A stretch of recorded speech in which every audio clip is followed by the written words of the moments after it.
play of the game from way down. True, silence. Rainer getting absolutely A team wipe. The living bombs going. Oh my goodness, the ring! Bombstastic gonna find Rainer!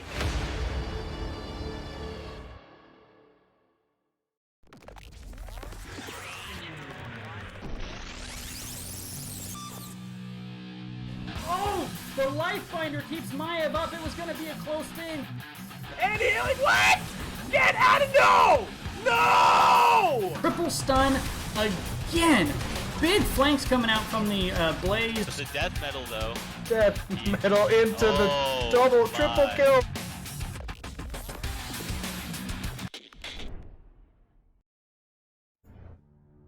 Hello everybody and welcome back to the Nexus Gaming Series. We're back in the playoffs and it's Coastal Finals time.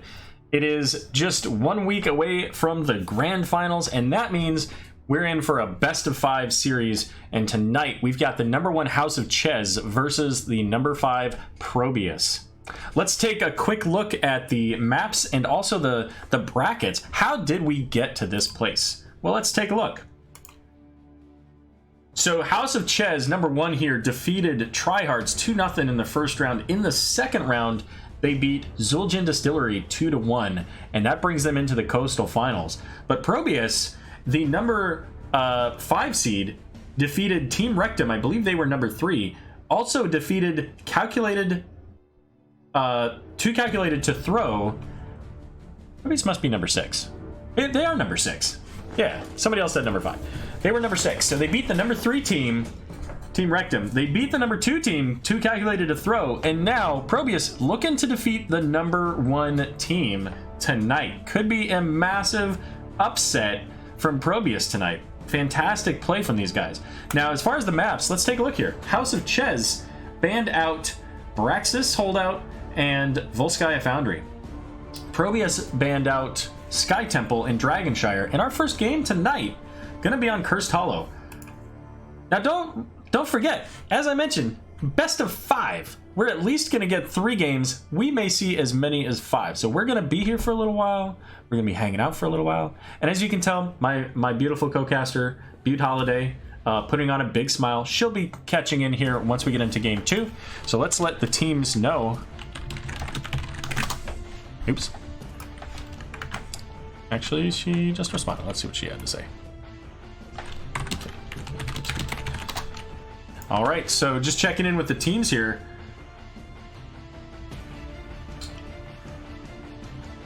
Who wins the East? Who do you think will win the West? Well, Clouded Minds is a strong team.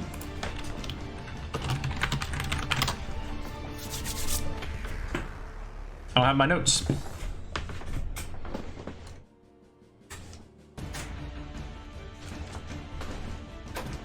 I have notes. All right. I have literally 1 page. All right, well, we'll see how this goes. I've got another notepad nearby. But hey, we're getting into the draft. Let's check out where we're going. And right out of the gate, Anduin gonna be the first ban coming in from House of Chez. And the follow-up on the Ariel.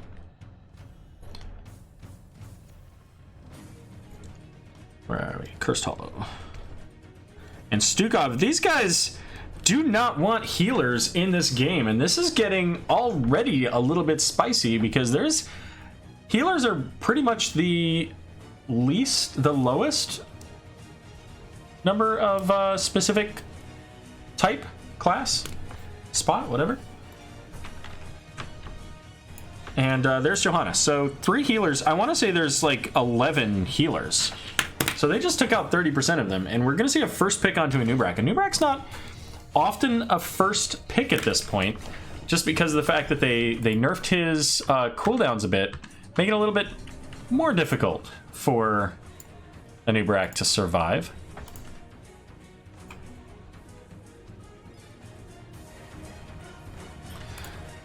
But he does still have good engage. He's got the double stun, potentially quadruple stun at level 20. He's also got that cocoon. But on the flip side here, we're going to see Muradin and Dahaka being picked up here.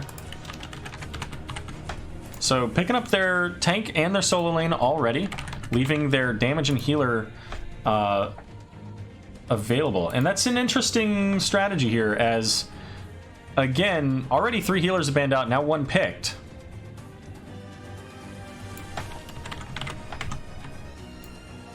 We're going to see Lucio and Thrall going to be the picks for House of Chez. Now, obviously, we won't see another hero or healer ban. Could see something like a Tassadar ban. That could happen. I don't think it will. And we're going to ban the Tychus, so... Alright, fair enough.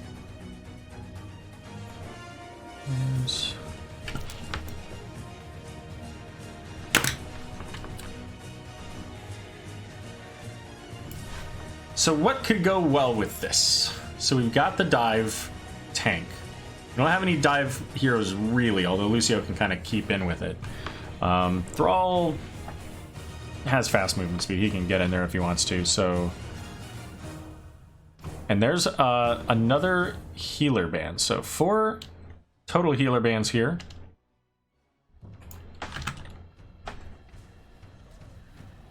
And they're still holding on to their healers, so kind of makes me wonder if we don't see something like Morales, maybe?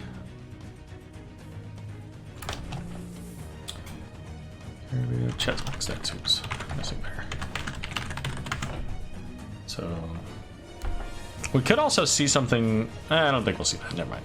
So we're going to see probably some kind of mage to combo with the Thrall. So we could see maybe maybe a Jaina, even a Li Ming into what they've got there. We're not going to see a mage at all. We're going to see a Malthael, and we're going to see a Rainer.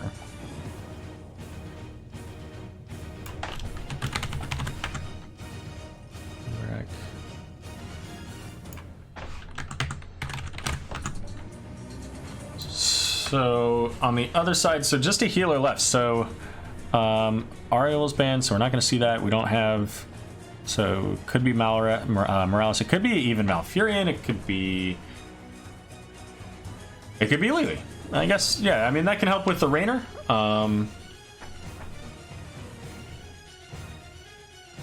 Lily can be fine for kind of the smaller fights. And you know what? To be fair, I made a joke about Hung Fu's Lily before. I'm not gonna make a joke about Hung Fu's Lily this time.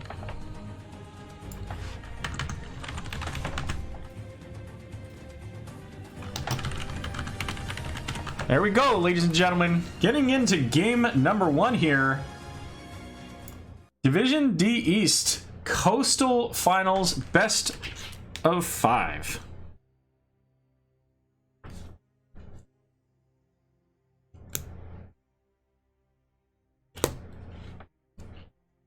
Just making sure I've got everybody set up on the things right here. So a whole lot of dot damage coming out from ProBUs. And they have Lucio to kind of heal that up, so we'll see how that turns out. Let's go ahead and get our teams introduced. On the right, we've got ProBUs. We have Secret Asian Man on the Lunara, Sage on Gul'dan, Dragon 478 on Muradin, Hung Fu on the Lily, and Dahaka going to be played by Chaos Tank. On the left, we've got House of Chez, Mariners 005 on the Rainer, Caribou on Lucio, Death 1300s. Did he switch? I think he did. Darn it. Okay. Well, Death 1300s on the Anubarak, Flash on the Malthael, Chesmix on the Thrall. So pay no attention to the pop-ups, because clearly they're wrong. But here you go. Game number 1 of these Coastal Finals getting started. And we've already got Dahaka down in the bot lane with Lunara using that Wisp to provide some vision here. And she did take that level 1 talent to provide additional radius on that vision. We've got the third wind coming out from Muradin, so he'll have the overall additional sustain here. And we're going to see a little cheeky rotation here coming down behind from the Malthael and Anubarak. Now, I don't think they really have enough potential with these 3 heroes to kill anybody, but they're certainly going to try. Party mix for the Lucio. already about a quarter of the way done with that. Echo of the Elements. And we do have Exterminator picked up by Raynor. So helping with the boss fights. That's what they're looking for in this, is getting the quick burn onto bosses. Camps are on the map here, and we're going to see the rotation down onto the Bruiser camp already from House of Chez. And it looks like ProBUs making the rotation as well, heading over to get to their siege camps. Both teams picking up the camps in the bottom half of the map, and I expect that we'll see them rotate up and pick up the camps in the top half of the map shortly thereafter. Slight XP advantage here for House of Chez. Not 100% sure why. Because I mean, they haven't really... Everybody's been in the lanes, but it must have been a little bit of minion XP or something. Let's take a look at that here. Minions, yeah, about 700. So there was some minion XP that was lost by ProBUs there. All right, Butte, we'll see you soon. So Siege Camp picked up probably a little bit early there, especially since, you know, Dahak is in that lane. That's going to give Dahaka the opportunity to clear it here, as the Bruiser Camp is going to get picked up. Now, Bruiser Camp's already getting pressure in this mid lane. That's going to get the first tower. Also getting the wall here shortly, as Dragon fairly low, having to count on that third wind to get healed up, and also uses the healing well here.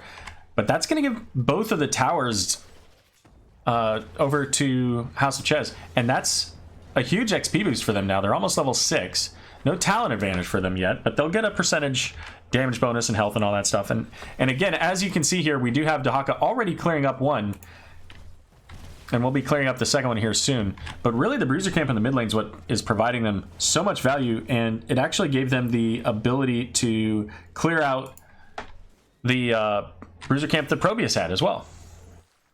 So a lot of value from those camps here from House of Chez. Starting this game really solidly. What did Lily take at level 1? I forgot to check that. So she did take the healing mana reduction there. So, but Death 1300s there going into the Anubrak. Now, Anubrak, actually a really solid pick, because his level 7 talent now with that shield will give him a cooldown reduction that will keep that going pretty significantly. So we'll see how that turns out for him. The Impale going out misses. Burrow charge in, though, and that's going to give Dahaka the chance to get in the back lane there. And they're going to get the kill onto Lucio, and it's looking like not quite able to get the kill onto either Thrall or Anubak, but very, very close. Both of them getting out of there with under 100 health. And the chase is on for Mariners, but he's going to make it out. And that's going to even up the XP. Level 7's now available here for ProBUs, just slightly ahead of House of Chez. Hey, welcome DB Smiley. Glad you could join us here. We are in the middle of game number 1 on the Div D East Coastal Finals. And they're Murden popping out, using that Dwarf Toss to get out of dodge here. But let's take a look at these talents here. Reverberation, so increasing the auto attack reduction to 50%. Now, it also reduces his heroic ability, so the cooldown. So that's actually an interesting adjustment that they made to Murden here not long ago. 3 versus 3 over this control point. Dahaka can come up at any point. Thrall very close, and now Raynor and Lunara joining the fight. Boss has just spawned, and party mix now complete, so that's going to give him a little bit more space. Dahaka coming in right in the middle of the team here is getting loads of damage onto the Anubrak. The jump in from Murden, trying to secure that kill, but not quite able to do so. Murden getting very low, is not quite able to make it out, as Raynor going in for that kill, and now the knockback as well, probably going to save him, because I think Dahak was going for that tongue. Does get the burrow here, and that's going to be a 2-for-0 in favor of House of Chez, turning around a fight that looked very bad for them, all because of that flanking Raynor securing the kill onto Murden. If they didn't get that kill onto Murden, that turns 100% in the other direction. Murden heals himself up to 60% in about 3 seconds, and all of a sudden now they've got problems, as Gul'dan and Lunara just pop those dots all over the place. Lunara, keeping her Wisp up there, has no idea that House of Chez making their way onto this boss in the bot lane here. And with the tribute up in the top here, that's going to give House of Chez some value. But this siege camp will help. So that's going to help to clear out the boss, because it should stop. It should pause about this within range of the boss attacking down here. But with the boss in the bottom lane taken here, we see ProBUs making their way onto their boss. But again, they don't have quite the same clear potential, and Murden's already very low. Raynor already getting damage here. This is going to be a basically free boss here for House of Chez, so they're going to get a double boss, and they'll probably be able to make their way over to that tribute as well. Let's see here. Siege Camp is getting some damage there. Did get caught by the, I think, the root from the boss here, but boss is gonna get some work done. Tribute picked up here, and the Cocoon going out onto the Gul'dan there. The Sunder does not hit anything here, but Gul'dan is a squishy target and does get the cleanse from the Lily. The last rites not quite able to secure the kill, but they might be able to catch up. Lily doing everything possible to keep him alive. Level 10's now available. The Horrify going out. I don't see it actually getting any value, but they do survive. They lose the fort though, thanks to the boss and siege, and there's still half of the health on this boss. But they're all the while, Dahaka's been in the bottom lane, getting pressure here, and we see House of Chez making their way down to the bottom tribute. ProBUs needs to defend this. They've got to make their way down. They've got to do it safely, because they know that House of Chez left early. They have the opportunity to set up wherever they want, whatever gank potential they want here. And Raynor's already channeling, so it's already too late here for ProBUs. They're just going to have to defend. Oh, they do get the isolation onto the Raynor just in time. And now the Leaping Strike coming in onto Chesmix gets the kill onto Thrall. Hyperion coming out, but look at the Jug of 1,000 Cups, keeping everybody up on the side of ProBUs. And a 1-for-0. But keep in mind, House of Chez still has all their ultimates pretty much. They've got the Cocoon. Sound Barrier is coming up. Last rites available as well. There's the Cocoon onto Lunara, but it's going to be able to get cleared relatively quickly here.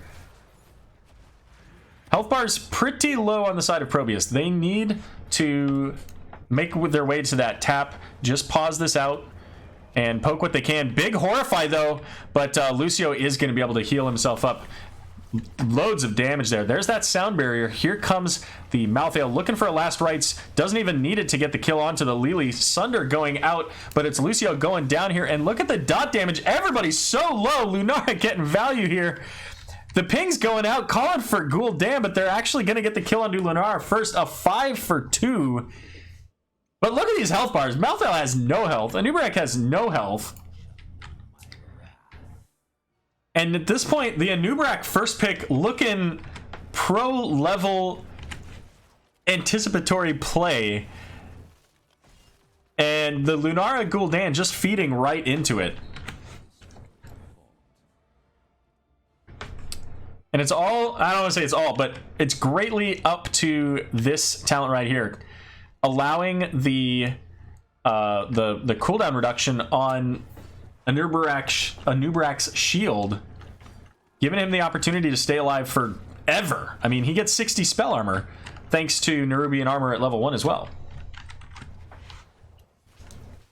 Without that, he'd be dead. Where's my lasers at? Do we have lasers on this team? I don't see any lasers. All right, Siege Camp picked up here. Dahaka trying to save mid lane. There is a catapult in top lane. It's getting damage onto that top keep. So a lot of push value coming out from House of Chez. And if this doesn't get addressed right away, this could be a keep on the first curse of the game. And I think Dahaka was looking for that catapult on the tongue. Kind of missed it there. Got the minion.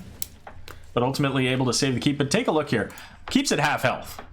This dies the next time House of Chez gets any kind of kill advantage on the map.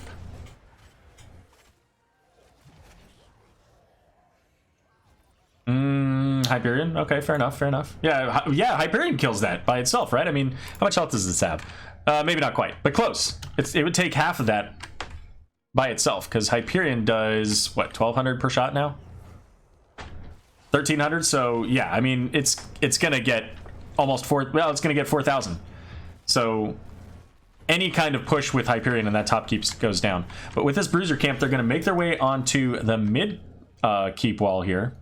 We see Dahaka coming up in the top lane there with the Siege camp, trying to make sure that that doesn't get any value. And ProBUs just trying to push back on this tide, this heavy pressure coming out from House of Chez. They were previously able to defeat the number 2 and number 3 team from their division, so don't count this number 6 seed out. And each of these team fights has, when they've lost, have been lost by the most minor, minuscule, tiny amounts. I don't know that I like this. The Lunar Wisp does give them vision, but it's not far vision. It's very close. But it looks like it's going to be fine. Both teams are going to go ahead and rotate and get their bosses. And did Lunar take Nature's Calling? She did, right? Yeah. So at least they've got that. Now, at 7, taking Choking Pollen as opposed to the Splintered Spear. So that's an interesting pickup, especially since it requires that you actually hit people with that Noxious Blossom when they're already affected by the toxin. I feel like Splintered Spear might win them some of these fights. But yeah, I was going to say the Heart's taken a little bit long to go out there because this boss now is going to make its way onto this keep. And with Hyperion up, I don't see any way that they can do this without losing the keep. I think it's just toast. But they might be able to get some kills. And getting a lot of damage already onto that Anubrak. There's the Amp It Up coming out as well. Cocoon going out onto Gul'dan. Look at this damage onto Anubrak, but the sound barrier keeping him alive. And it's going to be Hung Fu on Lily getting very low. The Horrify coming out. Anubrak finally falls, but Lily falls as well. The Last Right's going to hit the Muradin. And now things not looking great here for ProBUs as the boss making its way to the core. They get the kill now onto Gul'dan as well.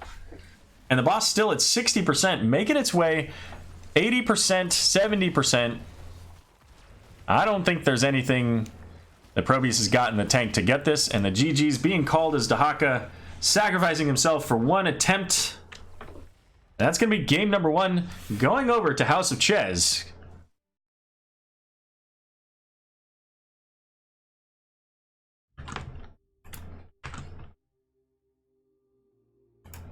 $11 kills to 5, but take a look at the damage here. Gul'dan, 53,000. Raynor at 40,000.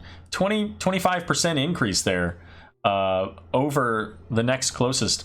But there was just so much sustain between the Anubrak and Lucio, being able to keep really Anubrak alive. I mean, Anubrak was almost dead so many times that game. But all of the heroes on the side of House of Chez had the ability to provide some kind of self-sustain. Thrall has his, I don't know, Frostwolf something, resilience, I think. Whatever his trait is. Raynor's got Adrenaline Rush, Malthael's, Soul Rip. So, I mean, they all had self-sustain into a team that does slowly ticking damage and no real burst. So really, I mean, it was a very difficult draft for ProBUs to defeat. But they was very close. They had some really good opportunities, and I think that ProBUs has a fantastic opportunity to look at taking a game number 2 or what have you. So, but yeah, so we'll be right back. We're just gonna get set up. I'm gonna get my CoCaster in here so that we can get things going for the rest of these games and find out where we're going for game number 2. Don't go away. We'll be right back.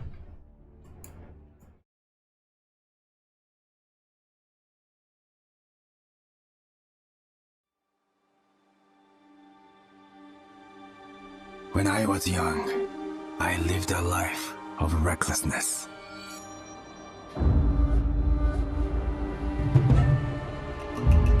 In my selfishness, I inflicted pain and hurt those I cared for. I have learned many lessons in my struggles with doubt and fear. Balance and harmony are not easily attained. They must be fought for!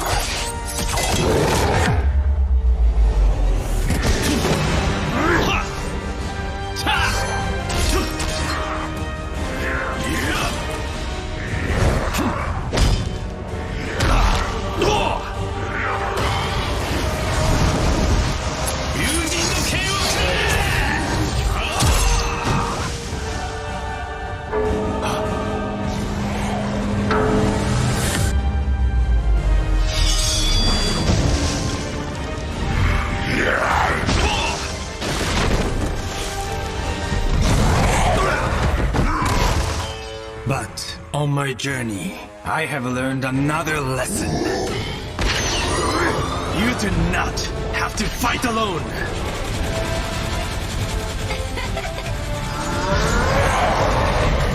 Let's do this!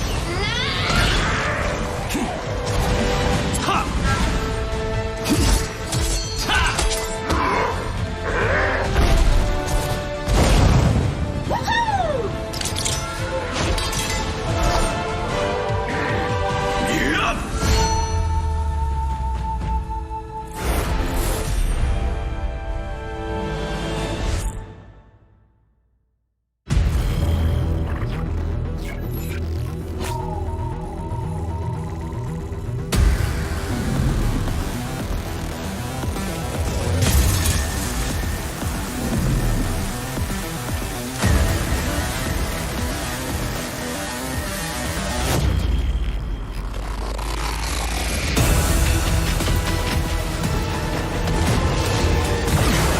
There is much for us to settle.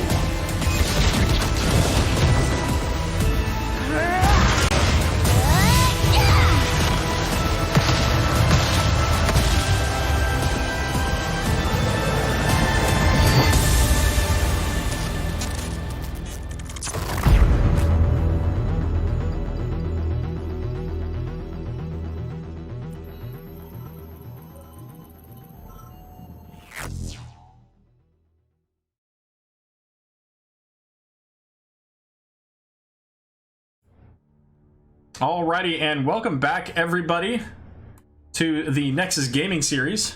As we get into game number 2 here, we're going to be going to Infernal Shrines. We just saw ProBUs on on Cursed Hollow. They didn't even ask me if I was ready. It's a good thing that we're pretty well ready. But we did manage to find our CoCaster. She was not too terribly lost. Hi guys, I'm here. I apologize. So welcome. But I do have my hydration. Oh wait, you can't see it. Damn. Okay, well it's a Pikachu bottle that I got from Japan. And a reminder, you should have consumed at least 4 ounces of water by this time in the broadcast. Alright, well we are all set up and ready to go for the draft, so let's hop right on over to that after we look at our maps, shall we? So at the beginning here, we had House of Chez banning out Braxis Holdout and Volskaya Foundry. Then ProBUs banned out what was it? Sky Temple. There we go. And Dragonshire. First game was selected by ProBUs. It was on Cursed Hollow. Second game selected by House of Chez. That was Infernal Shrines. And already. You know what a great map. I really love this map. No, I do. I enjoy this map. And you know what? I never thought I'd say this because Oriole is my favorite hero in this game. But I love to see the Oriole ban. She's finally getting the respect that she deserves. I love it. Sure. I love to see it. What do you mean, sure? Sure. No, that's fair. I mean, actually, I don't disagree with you. Oriole has made quite the splash in the meta, especially with a double support setup with like a Tassadar. So, you know, Oriole's a hero that I really enjoyed when she first came out, and was sad that she did not continue her rise to power. But we're going to see initially their Stukov being picked up here by Hung Fu, so no more Lili this time. It's going to be a Nubrak and Tychus on the opposite side. Yeah, I think the Stukov is a great pick. I think the opportunity for you know, potential shrine disrupts, especially with the silence in those close quarters around the shrine. I think that's I don't know. I think he's a great overall pick. So I would like to see some, and there we go, right there. Did they change people? They changed people. Because Aruba was not in the last game. You're asking. They swapped out Chaos Tank. But anyways. Night, you're the best. Love you, boo. Shout out to Symphony for Welcome, Night. So, yeah, so what I was going to say is I would like to see them take a different hero that can help to address the Anub'arak issue. Since it's picked so early, you know, picking the double dot damage into Lunara... I'm sorry, the Lunara and the Gul'dan into the Anub'arak really just fed into what they were building anyway. Made it very difficult for them to overcome. So having the Raynor and honestly even the Stukov will help to counter that. Yeah.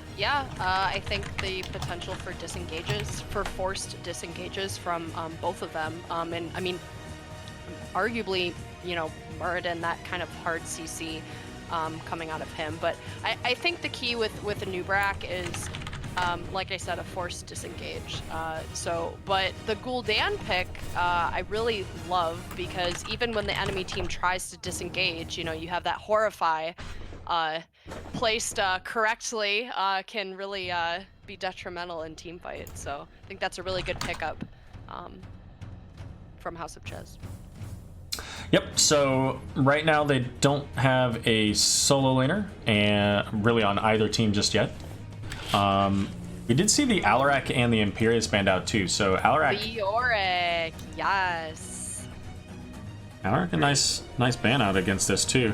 And Leoric's going to be huge for this too. I mean, Leoric can get a lot of damage onto the skeletal defenders, but we've got the Jaina Raynor combo, which is a tried and true combo. Yeah, no, I agree, and we have some. Tell us who you're rooting for in chat. Chat, you've been really quiet. Let's hype it up here. Varian. Oh my goodness, those red eyes. He's coming for you. Varians always scare me.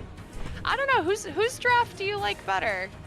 I mean, I really like ProBUs' draft. I'm okay with House of Chez's draft, but I feel like ProBUs has everything that they need to make the shrine clear happen. And I mean, so does House of Chez, right? They've got the Gul'dan, and that's really all they need for shrine clear. But we've got shrine clear, we have zone control, we've got Entomb coupled with silence. I really like ProBUs' draft. Yeah, I totally agree with you. I think that's an excellent point. I think I don't know, I wouldn't call it an all-in on House of Chez. I wouldn't call the comp an all-in. Okay, Mom, I don't need you to call me right now. Sorry. My mom's probably gonna tell me, you can't cast tonight, but too bad, I'm a rebel. But they kind of remind me of like that all-in, like Anub'arak, like Cocoon, Varian gets ready to just go in, Gul'dan with the Horrify, like, I don't know, it's just a lot of damage. But like you said, I definitely think that ProBUs has the potential to, you know, clear the shrine faster and maybe have a greater presence there. Oops. Yep. Well, why don't we go ahead and get started, and I'll introduce ProBUs, you introduce House of Chez. Sounds great. I'm a little disoriented. Well, then I'll start. On the right, we've got ProBUs. Aruba joining the squad now, playing the Raynor. Secret Asian Man on the... Yeah, we'll come back to that. Hung Fu on the Stukov. Dragon 478 on Muradin. There we go. Secret Asian Man on Jaina. It was those wings that were throwing me off. And Sage on the Leoric. And for House of Chez, we have Flash playing Gul'dan, Mariners 005 on Anub'arak, Chez Mix on Varian, Death 1300s on Tychus, and Caribou, which is an adorable name, on Lucio. All right, so once again, going into that W for the Anub'arak, so getting that shield, spell armor. High King's Quest there for Varian, so likely going to be Fury Varian to help to, I guess, to go into that Leoric as the solo lane here. Echoed Corruption for Gul'dan, Party Mix for Lucio, sticking with what they were already doing. So, pretty standard. For sure.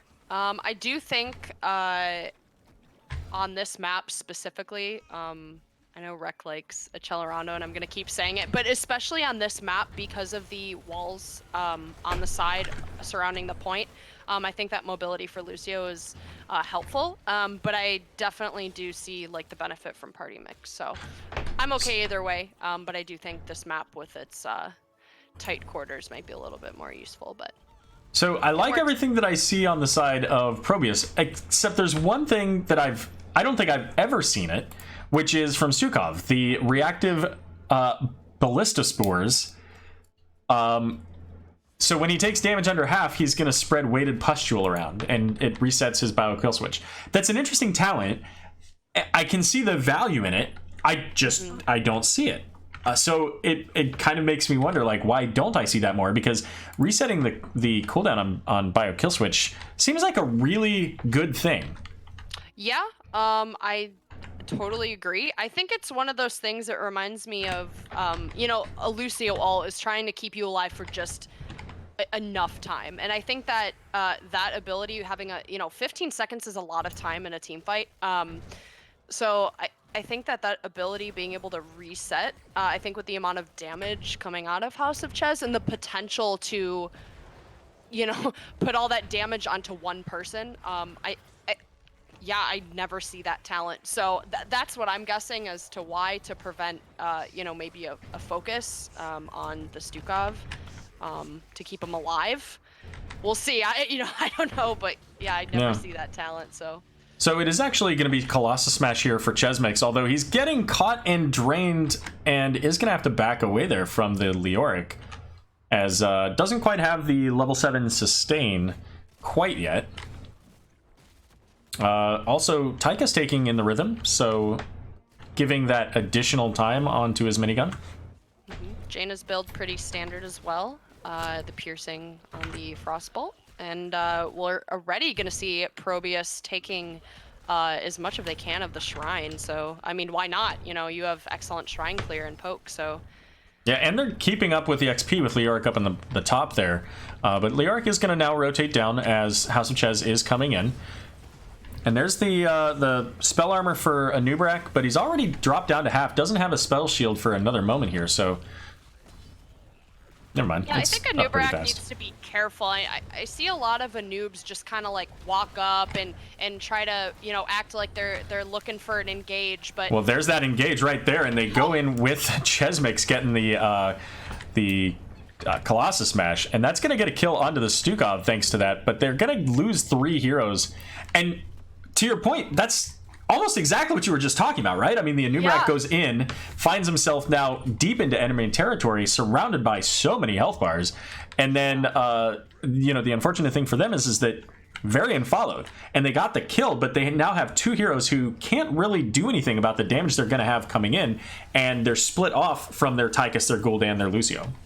Yeah, for sure. And Leoric opting to stay top to maintain that soaking advantage, which I think is definitely good. But they need to find, they need to get as much value out of this as possible. But I mean, yeah, just to finish that, a lot of tanks similar to Anubrak, I see ETCs do it, and they just kind of like meander around on the front line, like in this neutral kind of territory. But that's prone to a lot of poke damage, which ProBUs has, and they took full advantage of. And by the time you're a quarter health and you're a tank, like you can't go in. You really can't, especially with like Lucio not being like super bursty. So I just think if they be a little more cautious of that, I don't think the engage was awful, but I don't think that the tank was prepared health-wise to have that engagement.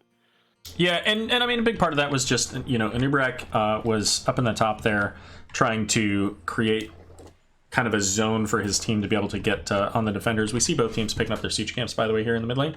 But trying to create space, but with the Leoric coming from above, getting that skeletal swing, getting the life drain, just made it very difficult, and, that life drain drops Anubrak pretty quickly.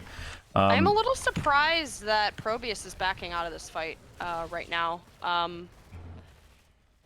Well, for much the same reason, right? We had the Muradin, really far forward there, took a whole bunch of damage, and then, wasn't really able to stay in it.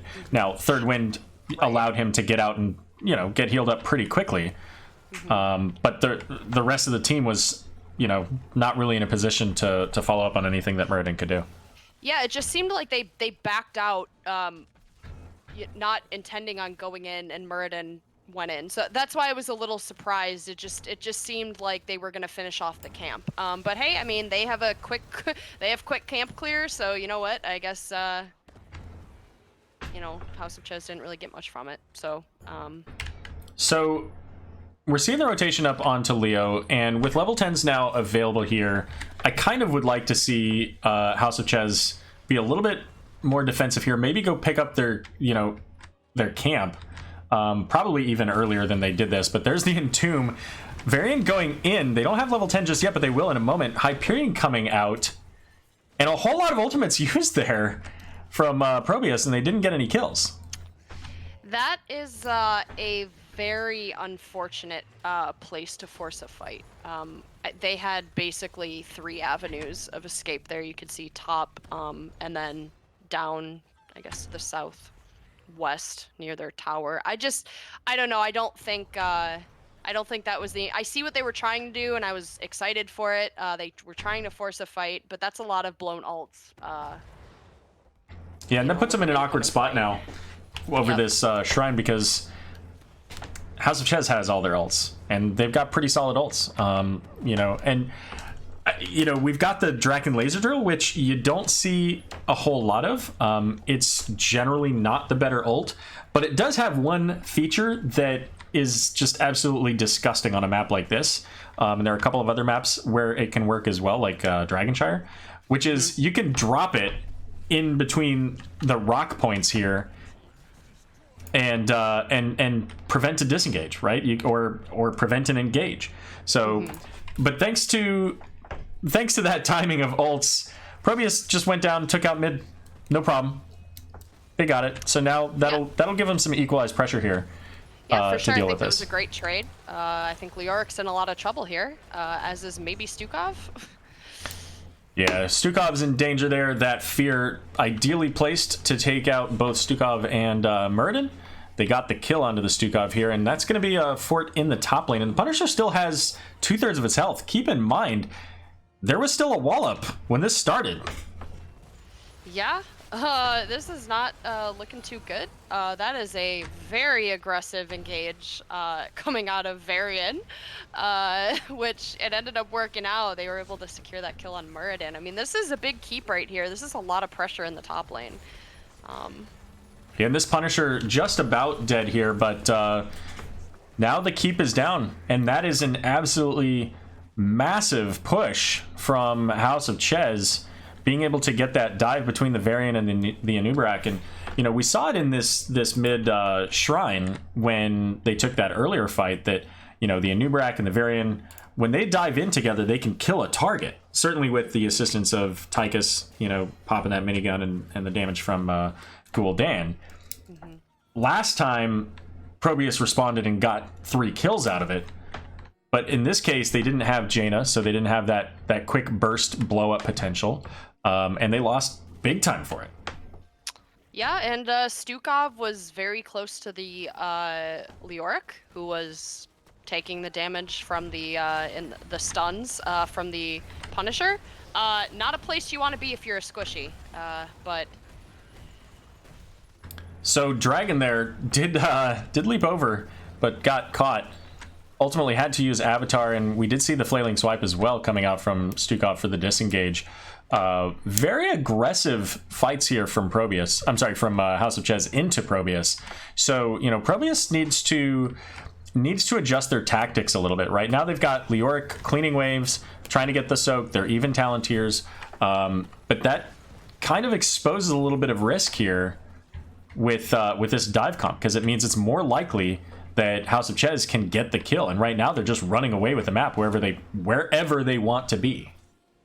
Yeah, I think they learned from that initial team fight on the first shrine, and are being more cognizant of their positioning. But they're being pinned straight here. We'll see if they get a kill.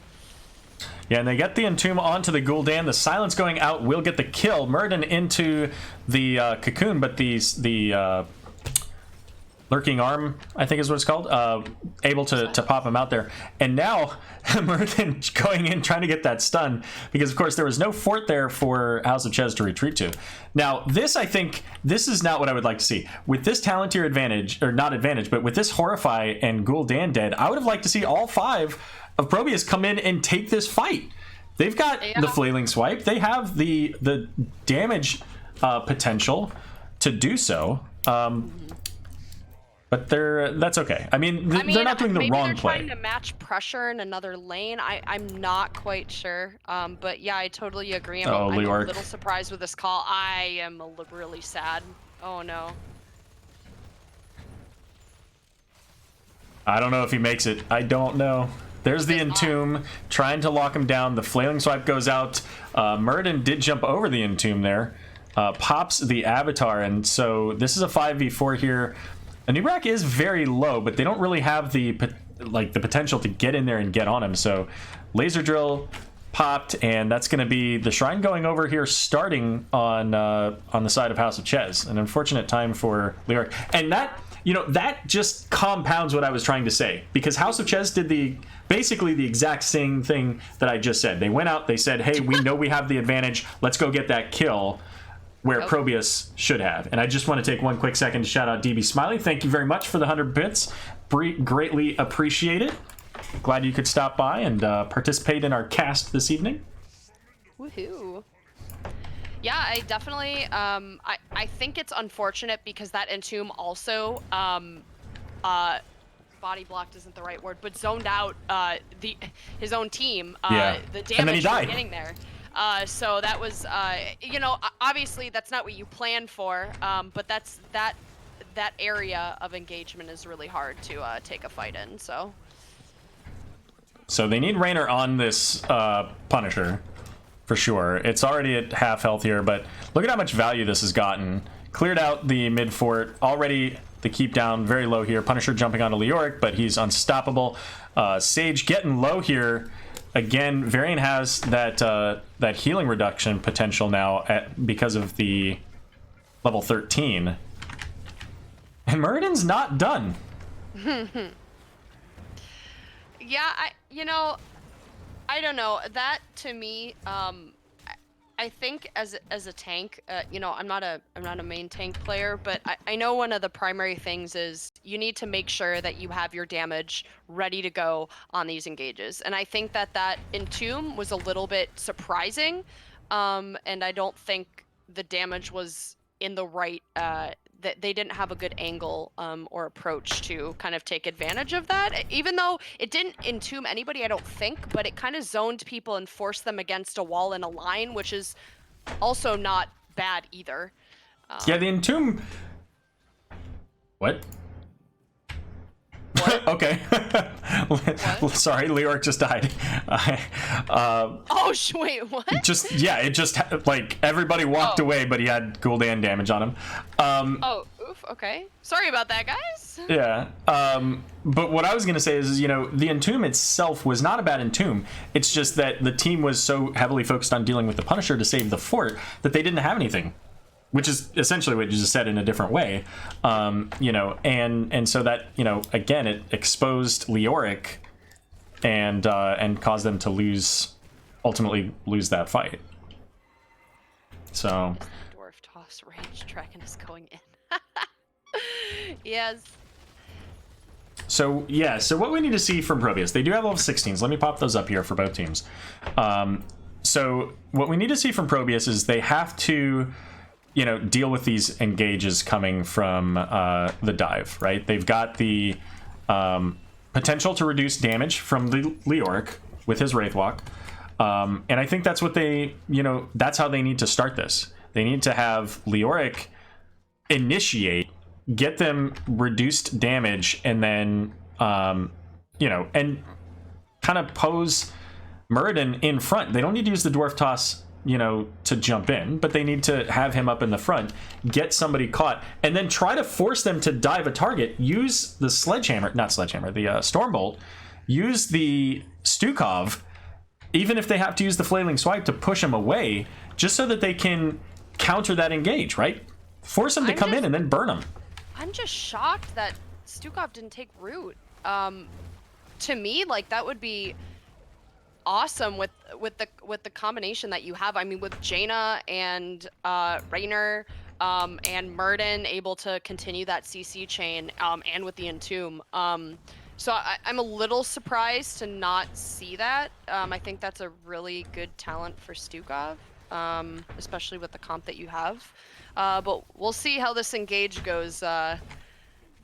This could be it right here. If House of Chez wins this fight, this is game over. But Nubrak getting caught in the silence, that's a huge win for them. And there's the Entomb, 3-man Entomb. The fear going out, though, is going to get Jaina in danger there. The Flaying Swipe a little bit too late to save her, as Sage getting very low as well. Raynor popping the ultimate now. They need to get onto this point, because it's now an even fight, and level 20s are not that far away. And it looks like here Stukov and Luark doing what they can, but Murden taking just boatloads of damage here. Avatar is now completely off. Sage dropping that damage reduction, trying to keep him alive. Yeah, I just think that was a lot of unnecessary damage that was taken by both tanks. Yeah, I think that Raynor and Murden just needed to back away, and they needed, Murden to hold a bush and get what they could, and then disengage if they have to.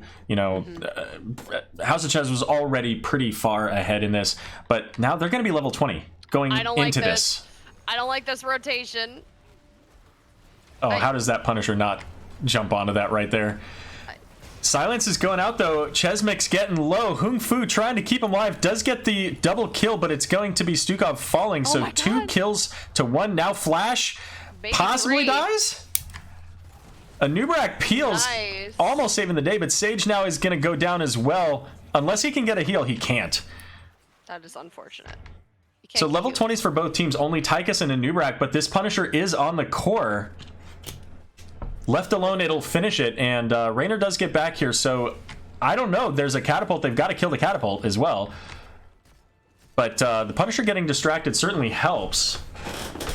They are now 2 keeps down, unfortunately. You know what?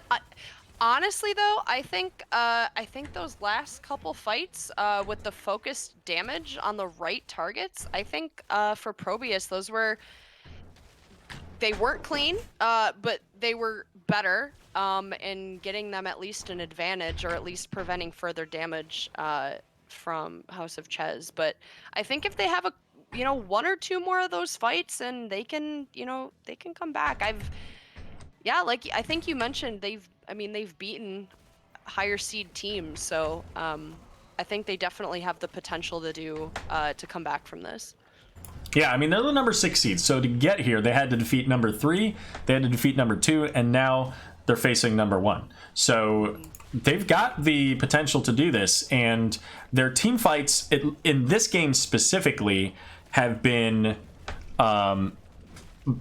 definitely improving. So we're going to see the rotation here from House of Chez coming in, so they've got to disengage from this because they don't have the Jaina.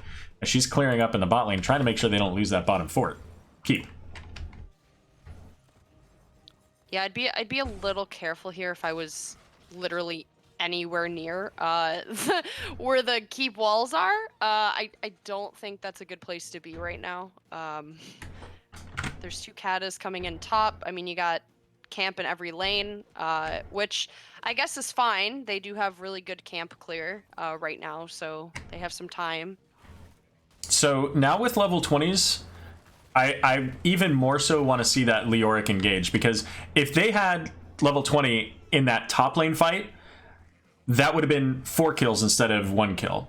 Because Leoric would have had those 3 silenced, they wouldn't have lost Jaina to the Horrify, and Leoric is kind of their setup at this point. If Leoric can get the damage reduced, if he can get the Entomb onto any of the right targets, doesn't even have to be all of them. If he can Entomb a Nubrak or Varian or probably Gul'dan is probably the most valuable to prevent the Horrify, then they kill a target, they win the next objective. For sure. I think ProBUs needs to be a little bit more cognizant of the Horrify. I don't think the Horrify is very difficult to predict, but it is something that a lot of people just kind of dismiss and deal with. But people like Jaina don't really have a way out of it. I mean, she can root, and hopefully they won't pursue, but... well, Leoric is going to be the target here once again. So he is making it out. Tychus getting a bunch of damage, so getting him all the way down to about 60% health. But this time he is able to make it out. And Murden's going in. Oh my god. This is not how they want to start this fight. They do not want Murden to jump in. That exposes everybody in their backline, and every time they've done that, somebody on their backline dies, whether it's Stukov, whether it's Jaina. So they need to have the Leoric go in, have the Murden provide the zone defense, if you will. Here they go. Their DPS are real far behind here. I think they almost had that Gul'dan varying. There we go. It was close. I like the disengage here by House of Chez, and the re-engage here. So they get the silence onto the Varian. There's the shield from Lucio, and now Dragon is in a bit of danger. Does use that Dwarf Toss to get out. Pops the Avatar, and Anubrak's going in. They could get the kill. They do. Raynor is in a cocoon, but that's okay. He can get out quickly. They need to kill this laser drill, though. It's a lot of damage. Sage now, the counter kill. So 1 for 1. Not out of the woods yet, but Third Wind is getting popped. Oh, but look at the health on Muradin. If he doesn't get a heal, he's toast. Is it enough? It looks like it should be.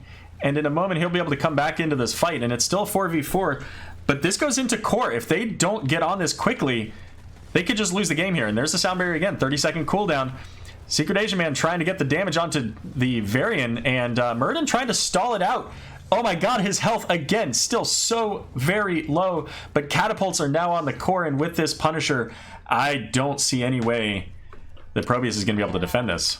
I am not, I was not a fan of that engage. I think this is unfortunate. I do not think ProBUs will be able to come back from this one, unfortunately. But I think the engage, the engage after the disengage, I think was a little bit hard because the Leoric was kind of out in the middle of nowhere after they ended up getting the kill. Yeah. And then I think he would have been able to at least help maybe secure a second one. Because Anubrak should have died. 2,000,000% should have died. And yeah, I think Lucio, the unsung hero, I'm going to be honest, those sound barriers were really good. Kept Varian, who got entombed multiple times, I believe Gul'dan as well. So props to you, Lucio. Good work. I think he's the unsung hero. I'm gonna be real honest. I think if they didn't have that sustainability, they maybe wouldn't have come out on top. So that puts now House of Chez up 2-0 in this best out of 5 series. They have one additional win that they need in order to close out. And ProBUs looking for their first win out of this, wanting to push this forward. They've had some good quality team fights. They have the ability to make this happen. As you just mentioned, they've had some slight misplays that if they can clean those up, these fights go from maybe we're okay to okay, now we win the game. So I agree. Some minor adjustments in this team pushes hard. Yeah, I think, I honestly think their major issue right now is positioning. I think that comes with engages, making sure your DPS are in position, making sure that wherever you are on the map, that it is a good place to engage based on what abilities you have. So if you have like a Gul'dan who goes in a straight line and you're trying to pursue a team fight in a small thin corridor, perfect, great, exactly what you want. But they did take a couple fights and spots that I think were a little advantageous based on the comp that they had.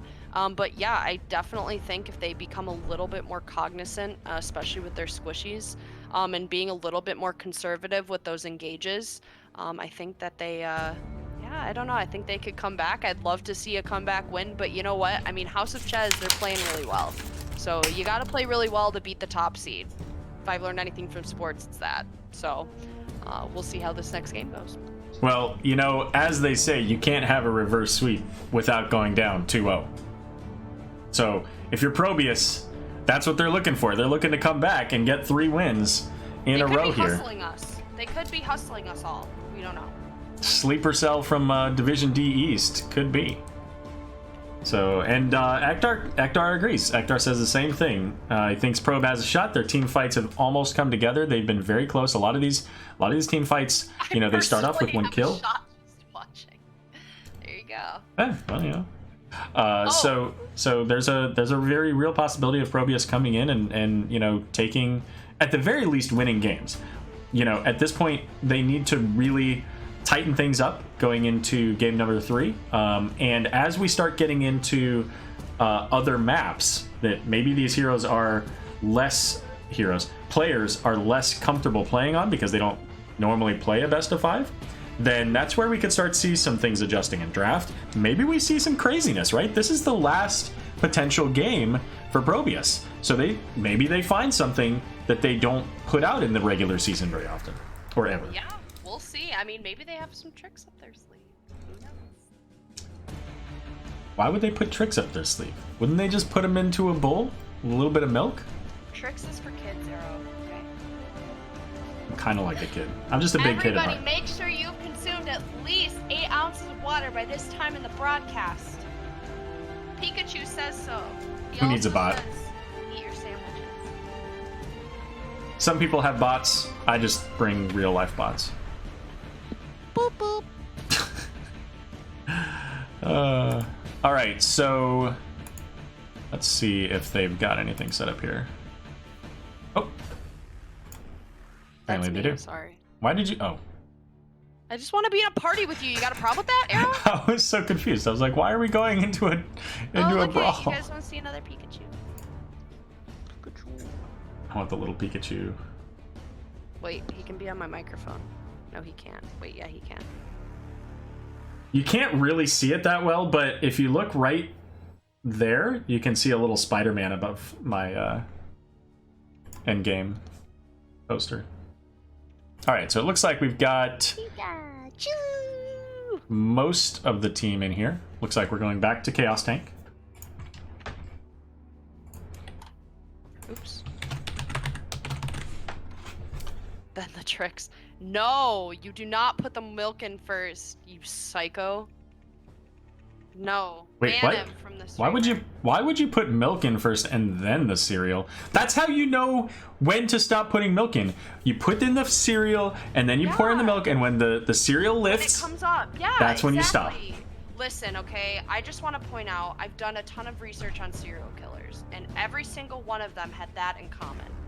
They put their milk in before their cereal. Wow. Thank you, Mr. Weenus, for the 69 bits.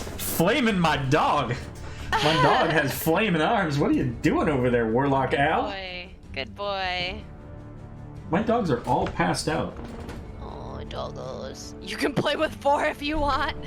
They've made kind of this Bermuda Triangle in my office of dogs that are all just completely asleep. I want to hang out with dogs. If any of you have dogs, please bring them to me.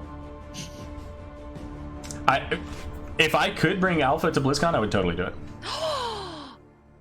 For those of you that don't know, we're going to BlizzCon, so if you're interested in hanging out with some really awesome people, and really also awesome us. old people, and also us, let us know. We'd love to hang out. Weenus with the big brain plays. Right into the box. I mean, a real BA would say they don't even use milk. Okay. I mean, I've been there. I don't really care. Wait, time out. Hold on. I have to make sure. Are both teams hydrated? Casters are ready. All right, so And hydrated. hey, Butte, we got a map. Aero.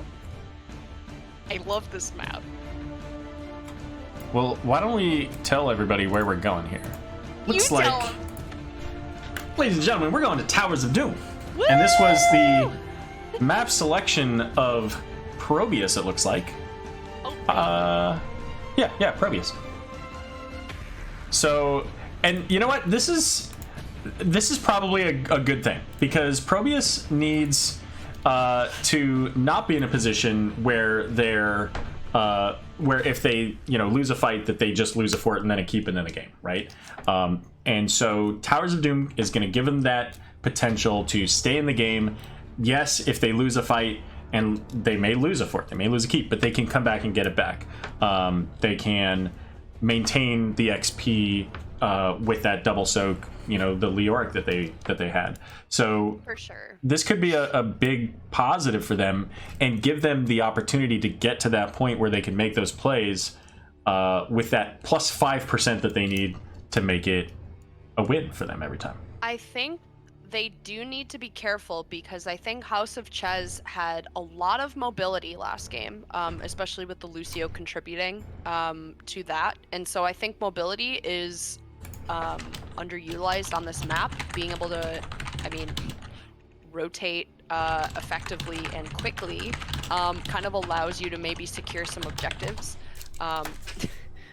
Good timing on that hydrate. Sorry, I just looked at chat. I just saw tongues, and so I'm a little bit was a little bit distracted. So I think that I'd be interested to see if they continue that trend of mobility. I think Lucio was a great pick for them. So we'll see. Well, But I'm excited. It's not Tomb of the Spider Queen, so I'm excited. Fair enough. Is Tomb? I can't remember. Was Tomb banned out? More Butte hydrate all day. Anduin no, it ban wasn't. yet again. I do believe that is a target ban, if I'm not mistaken. I remember. Well, they banned it out 3 times, so I would guess. Yeah. Well, Anduin's good too. Anduin is very good. So, pretty sure. Oh no! Stop banning Oriole. Stop it. That is an excellent ban by House of Chez, recognizing that value from the Stuka. Are we gonna only see healers? Like this, as a healer main, this makes me so happy. You had to ban Thrall. You had to do it. Well, it's the same thing that we had in the first game.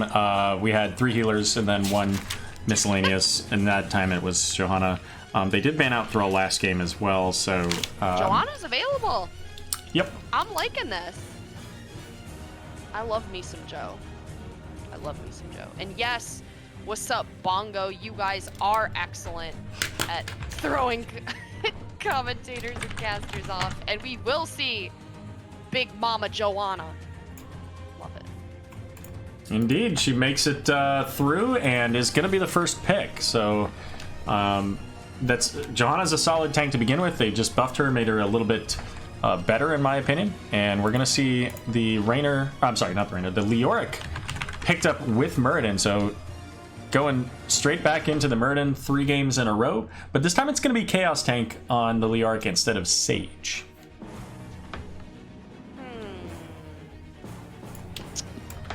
Well, there goes the Lucio. Worked well for them last time. Don't see why they wouldn't do it again.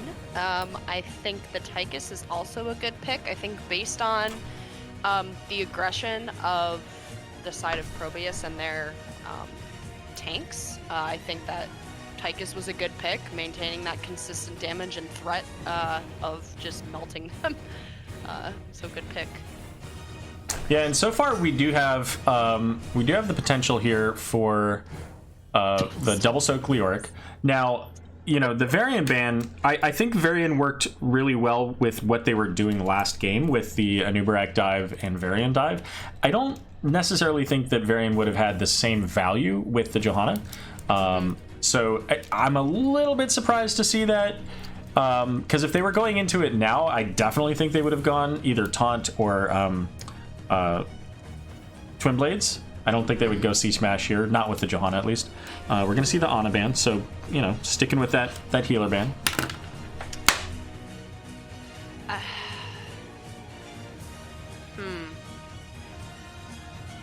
Yeah, that's a tough one. I'm gonna be honest. I would have prioritized a healer earlier from ProBUs.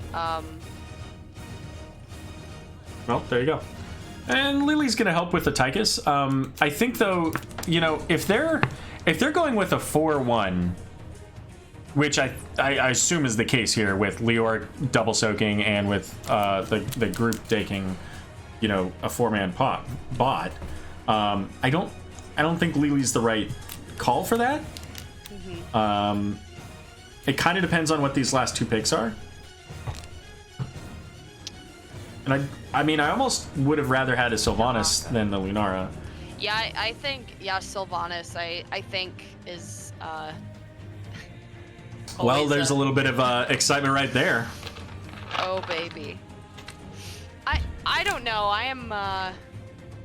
Yeah, I don't know. I get, you know, Lily with, you know, a little bit more rapid of heals compared to, like, Stukov, but I mean, I'm a little... I mean, I said it in game number 1. I previously made a comment about Hung Fu's Lily and ate my words pretty much immediately thereafter.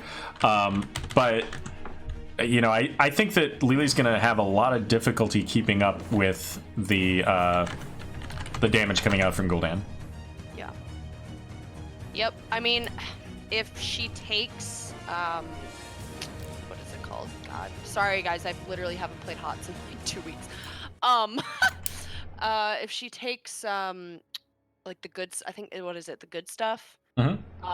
Reduces cooldown, I believe, by a second, and you get your mana refunded.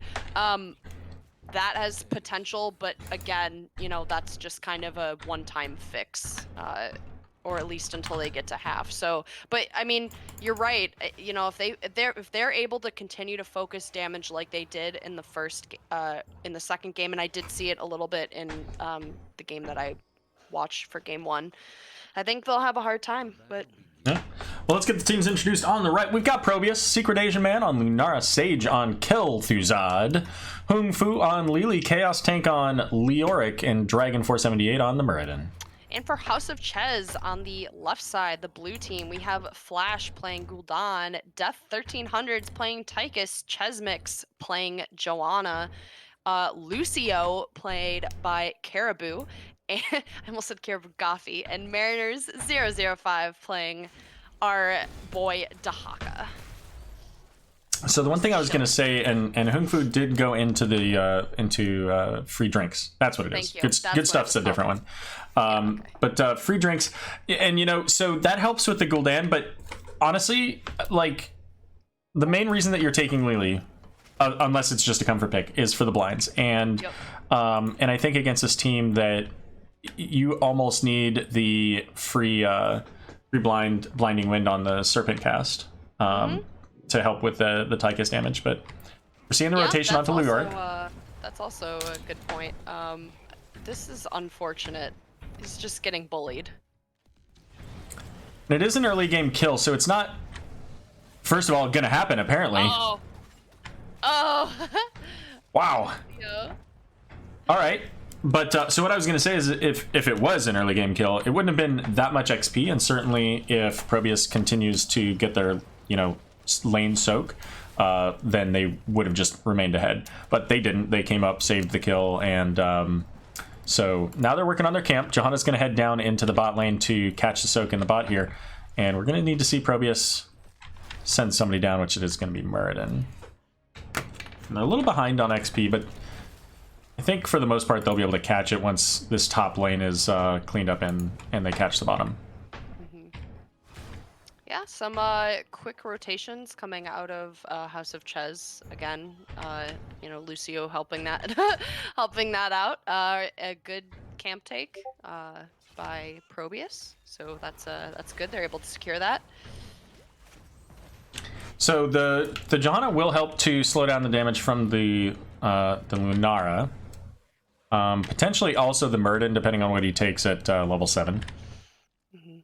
So, in the rhythm again picked up. I'm wondering how either Tyrande or Brightwing would be, because I would not have taken Alexstrasza. I would likely have considered Tyrande, but I don't know. That's a tough call. I definitely agree with your comment about blinds. I think that is definitely I don't know. It's just interesting.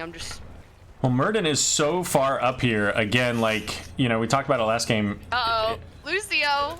Yeah, Lucio almost got caught there.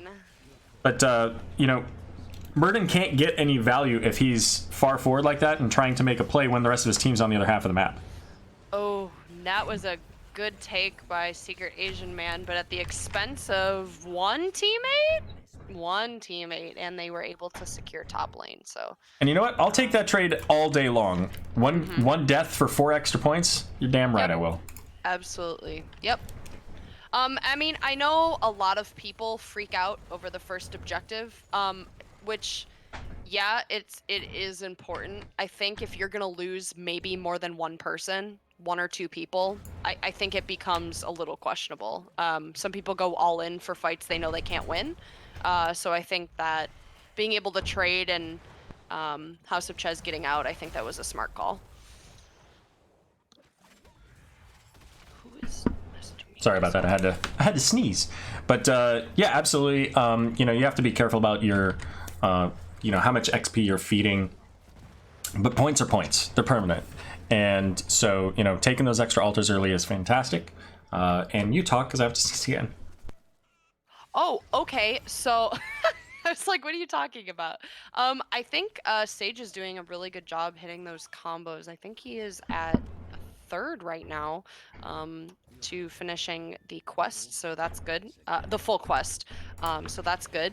I think that ProBUs right now is positioned really well for this next team fight. They are behind about a third of a, 3/4 of a level. I can't math.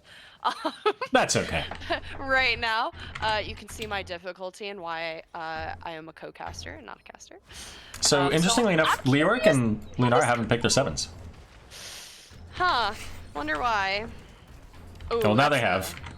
She didn't take Splintered Spear again. Oh well. So Dahaka's coming in from behind here, is going to catch the Lunara. The cleanse going out.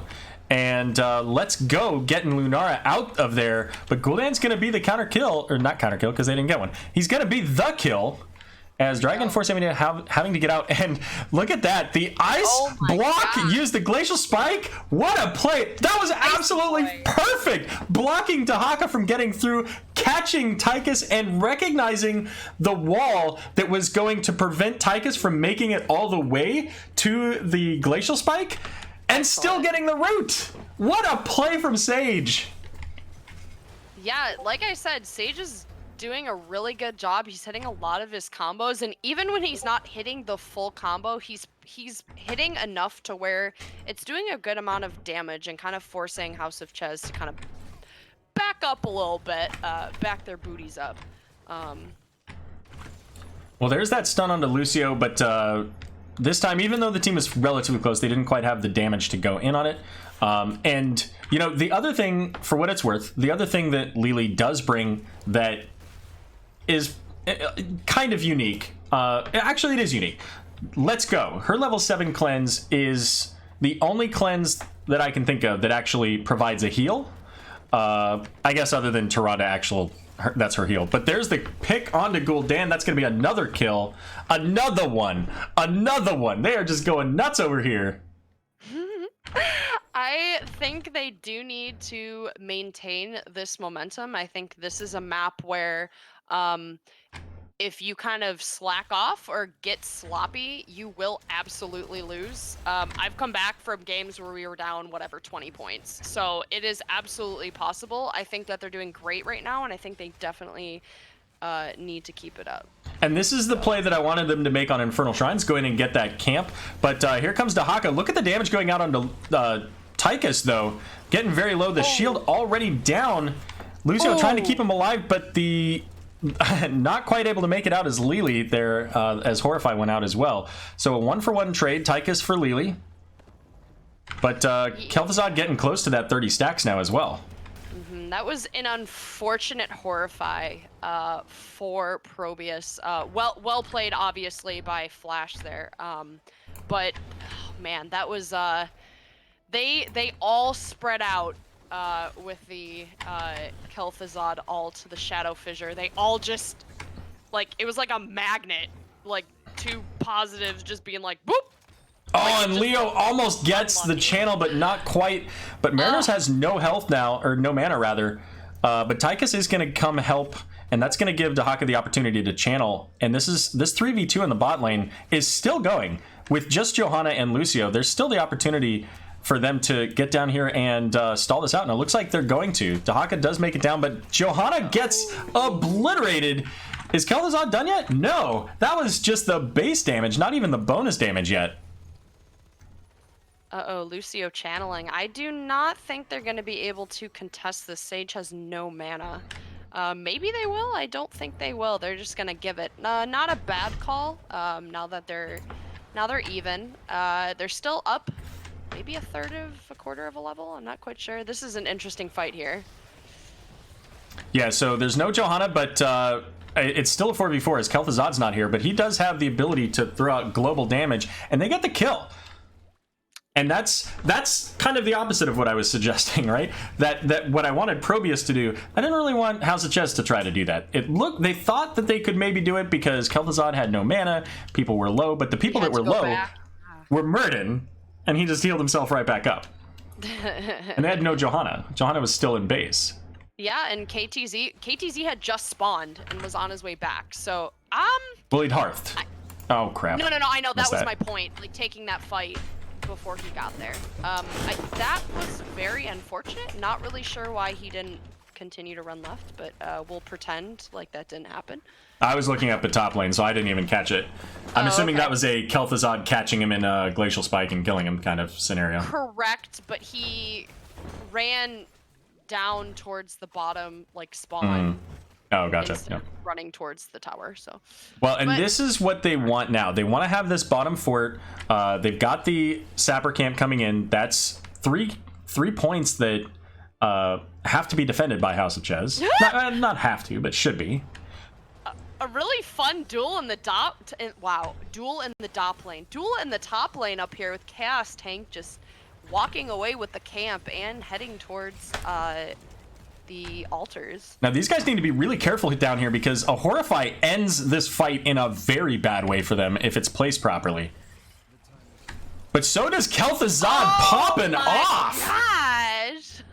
Dahaka already channeling on his. Leoric is getting started. I think he should be able to pick that up, no problem. Yep. And I don't know what are they. They're looking for boss.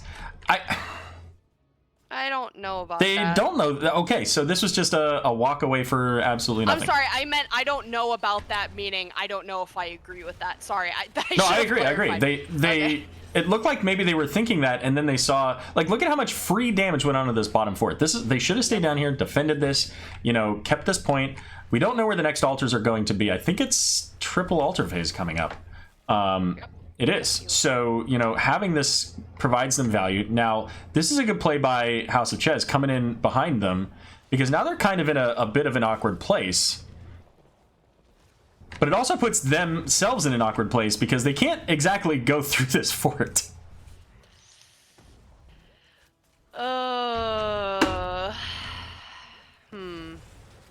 Flash needs to not be there. Yep, there's the Entomb. Flash is in huge danger here, and additional damage coming out from the Kel'Thuzad, but Lily getting taken out. Laser Drill getting a ton of work on the Murden. There's the silence. Murden unable to see anything, and so they're going to get the kill onto Kel'Thuzad, but Kel'Thuzad's going to go ahead and pop that phylactery. He's back on the map, and just Lunar trying to get out. Yeah, that was little unfortunate. I'm not really sure if Gul'dan was baiting, but it worked. So we'll see House of Chez grabbing ProBUs the Siege Sapper Camp, sorry. Holy crap, being away from this game for a little bit makes me dumb. Sorry, guys. So we're gonna see a fight here over this bottom control point.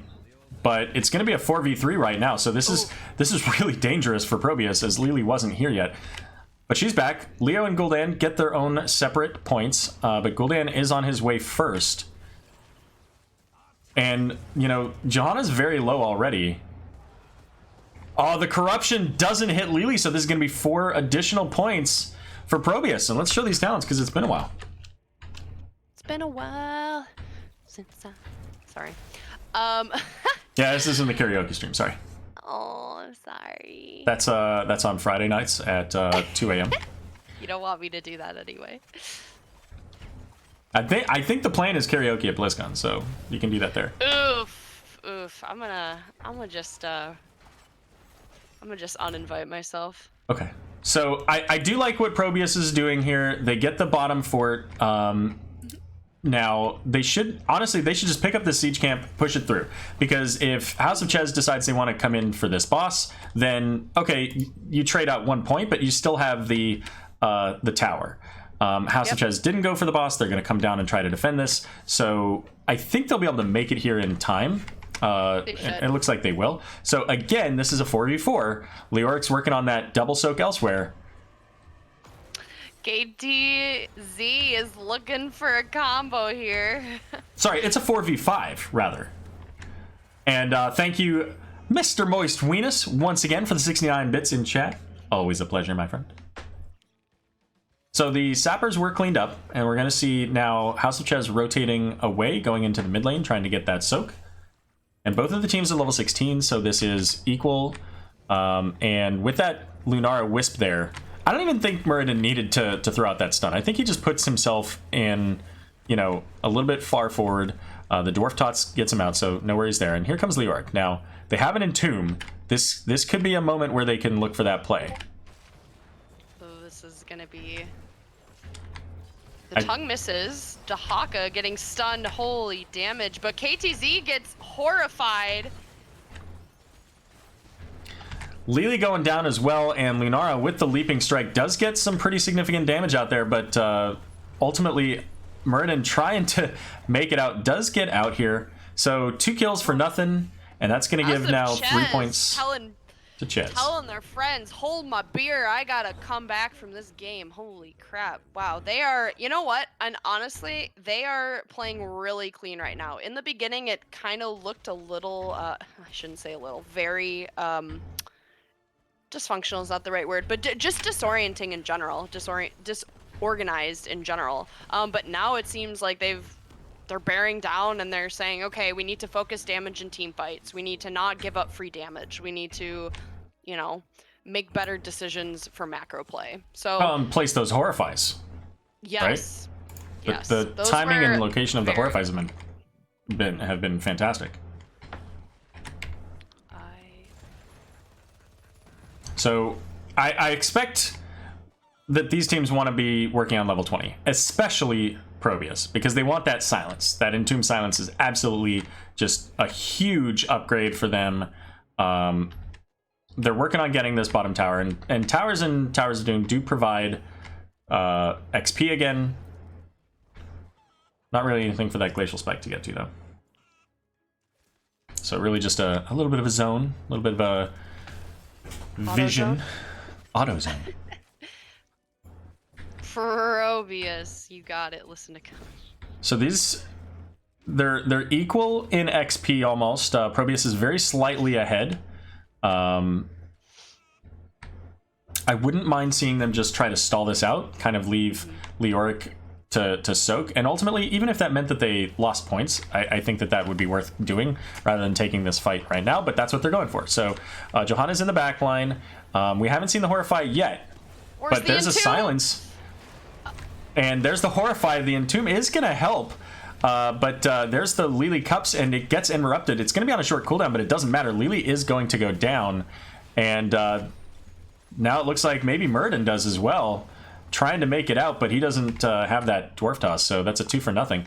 And that's exactly what I was trying to get at. Like, there was no reason they didn't have to take that fight. They lose if they did it at the right time. Then okay, they lose 3 points, right? Well, but they get level 20. They also were not on the same. They were also not approaching from the same side. Leoric was coming around top, and the DPS and Muradin were rotating towards the right and bottom side. So Leoric had an empty entomb on the Gul'dan, and the damage wasn't anywhere near, so they weren't going to be able to capitalize on that. So they could have traded, 1 for 2. Now this is a boss play. Like, they've got the siege camp going in the bot lane. This is an easy rotation onto a boss if they want it, which they do. Because now, like, ProBUs has to address one or the other. Yep. And it looks like they just didn't have the ability to get in at the boss because they were dead. Let's take a look at these level 20s. So Lily took the Mistweaver, so that's going to help her with that short cooldown heal. We do have the auto recast Kel'Thuzad ult. Galloping Gate for Lunara, so that's an interesting change too. A little bit more of a positioning and survivability talent as opposed to the damage talent.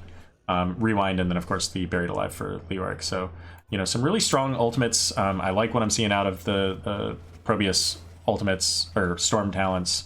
And again, it's not to put it all on Leoric's shoulders, but 80% of their engages are built around Leoric's ability to set them up. Yep. And they're down 5 points. They don't have to go for the aggressive one on this point, but they're going to have to start, getting back into this game. Is the next one a single? I think it can be either a single or a double. I think other than the 2 that are triple, they're quote-unquote random. So that will be important. We'll see who has more macro pressure. I think if you are forcing a lot of macro pressure in lanes and you're forcing them to decide between addressing that versus addressing and going for the objective, I think it makes for a really sloppy fight if they choose to go for it, or you end up probably in favor with that trade. So we'll see if ProBUs is able to kind of relieve some of this pressure. Well, and you talk about pressure, there's more pressure than just the macro pressure that we're talking about here, because they're down 5 points, 11-6, potentially within as little as 1 altar, and they're down 2 games. They're at the Coastal Finals. There is an immense amount of pressure on this team to, to come back in this game and send it to a game 4.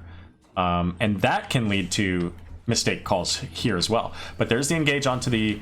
Oh my goodness, the kill onto Lucio is huge, and they're getting tons of damage onto Johanna as well. If they can get this Johanna kill, that's going to be fantastic for them. Huge, yes. And this is a double altar phase, but they only have 3 towers because they lost mid, they lost top. They can get the offensive mid though, and that's going to give them 2. That gets them within striking distance. A sapper camp, the boss, or another altar. Any one of those could win the game if they can pick up both of these. KTZ's going for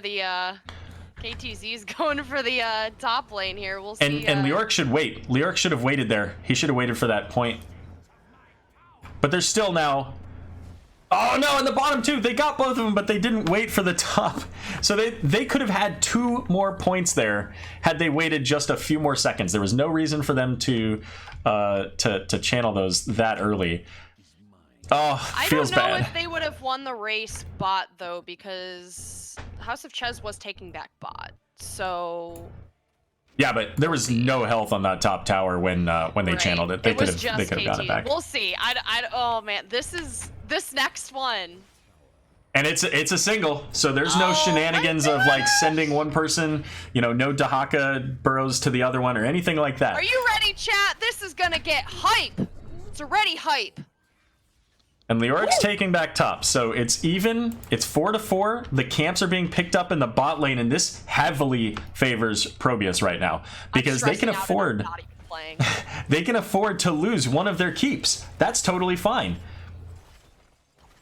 House of Chez really can't, and they're about to lose this one. And this means that there's a limited window for where they can come in to try to get this. And they're backing. There's 45 seconds until the boss. I think if I'm House of Chez or if I'm ProBUs right now, I back away and go to the boss. Well, no, I don't. No, I don't. There's not enough time for that. It's 30 seconds away. You're scaring me. Uh-oh. Oh, there's the Entomb, but the Fear onto Lunara takes her out of play.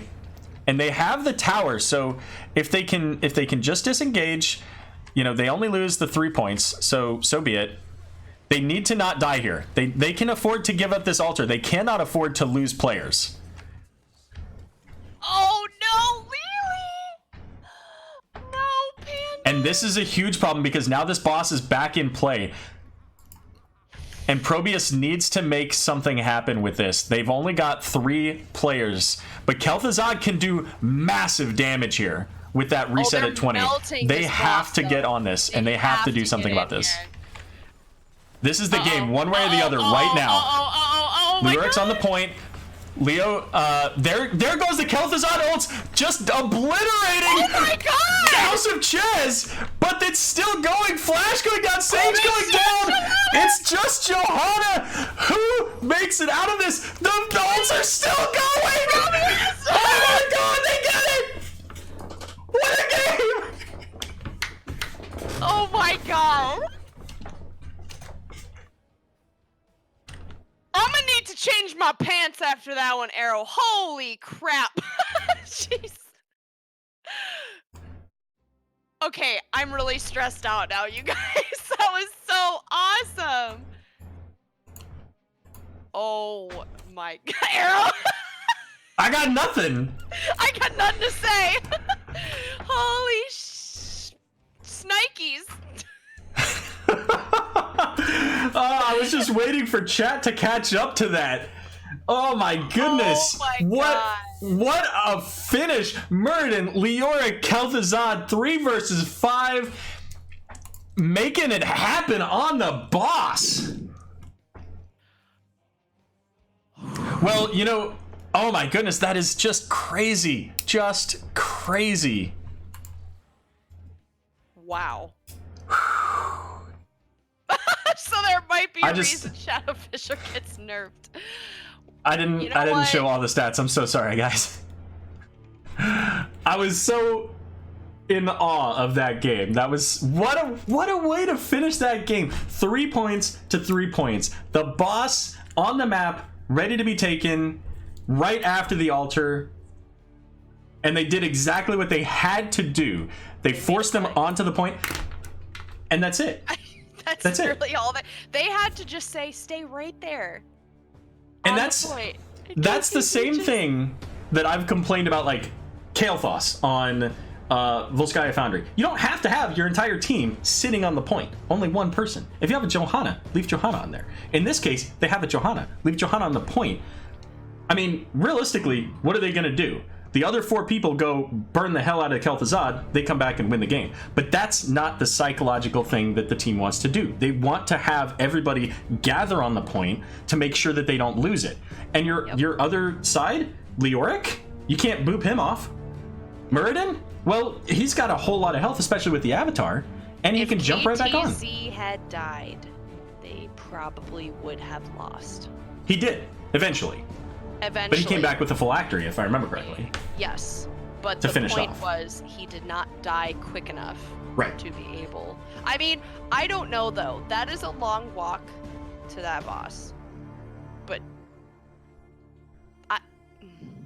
well, the only thing that kept that was the what do you even say? Like, what do you?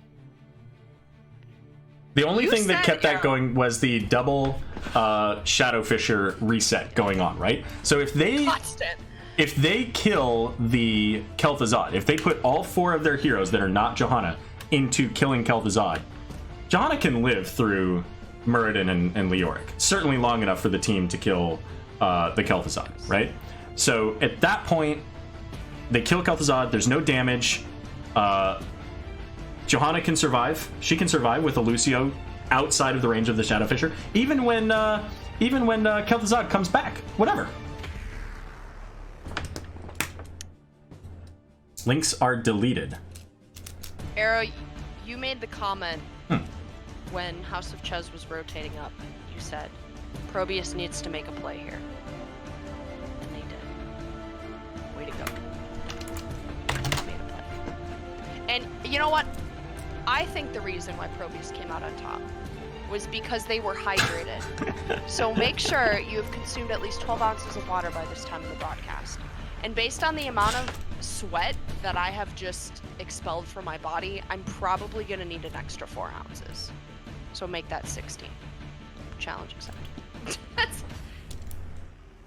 Fair enough. So we get a game 4. I'm hyped. ProBUs, call to action, made it happen, getting us to game number 4. And there is another finals. It's a semifinals from Division A game coming out tonight, if I remember correctly. Is it Lion Speed and Team Training Wheels? I think at 9:30. I was originally thinking maybe we end around that. Oh, it's Rewind and Team Training Wheels. Lion Speed was last week, and that's going to be hosted by Ziltoid. So I'm just happy that we're at a point where we're going to be able to send everybody to Ziltoid on his cast rather than having a break there. That means that everybody gets the opportunity to have, double finals action tonight without, getting broken up, going off to another stream or maybe even a non-HOTS related stream. My heart, wow. Guys, my heartbeat got up to my fat burning zone, okay? And that's like 100 something. All right, I've calmed down now, but I can't imagine what these teams are going through right now. Oh. I'm stressing out just watching. How are you doing in chat? Are you guys all right? Looks like we've got our 4th map set up and ready to go. Oh, what is it? It is Battlefield of Eternity, and it looks like this was picked by ProBUs. Wait, I'm sorry. So House of Chez took first pick. Right, but the time before ProBUs picked Towers. Yes, they did. Yep. So ProBUs picked Cursed Hollow. They picked Towers of Doom. Got it. And now Battlefield of Eternity. Got it. We good. You guys good? Are you guys gonna hang in here with us? I'm not gonna lie. I'm supposed to be unbiased here, and I am. But I kind of want to see a game 5. I don't need sleep. I only need hydration. Listen, for one, it's not that late. For 2, you haven't been to sleep on the same day that you woke up in, what, a week? Aero, I'm getting old, okay? I'm excited for Zelda coming out tomorrow. I mean, you know what? That is a great... Oh, you didn't get invited. Let me invite you. Hold on. Oh, sorry. I just wasn't paying attention.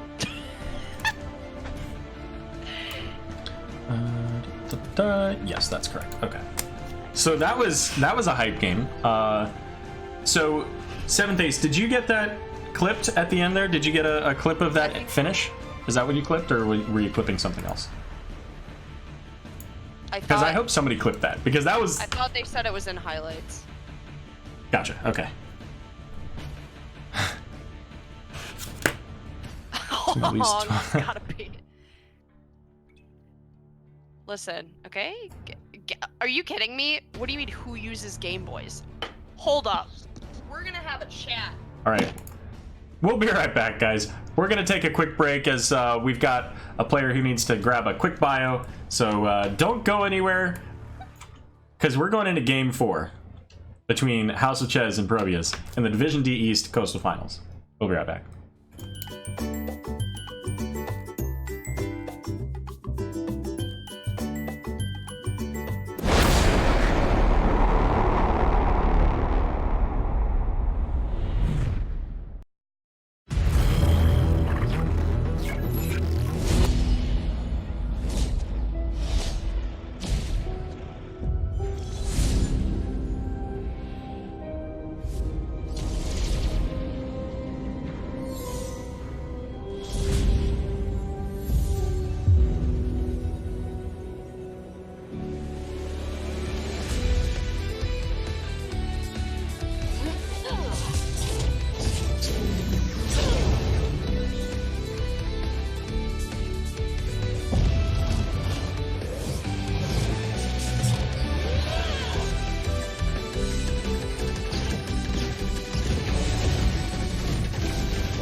All right, we're back. Looks like everybody is back in the lobby. All right, hold up. For those of you in chat who think Game Boys are lame, okay? Anybody remember this? Look at this beauty. And you want to know what the best part is? It's frickin' backlit, okay? Look at this. It's amazing, okay? You kids and your toys these days. And then this bad boy, okay? OG. I can see how that is not OG. It is so OG. I can see how the inside works, okay? Who doesn't want that? Just top tier, guys, okay? Well, we are getting into the draft for Battlefield of Eternity. So this is an interesting pick for ProBUs because ProBUs, I don't feel like in general has had a really strong early game. I don't feel like they've been weak, but I don't feel like they've had the aggression, you know, the strong kills that they need for a Battlefield of Eternity style. So they're gonna have to change it up, and they're not doing so with their bans yet.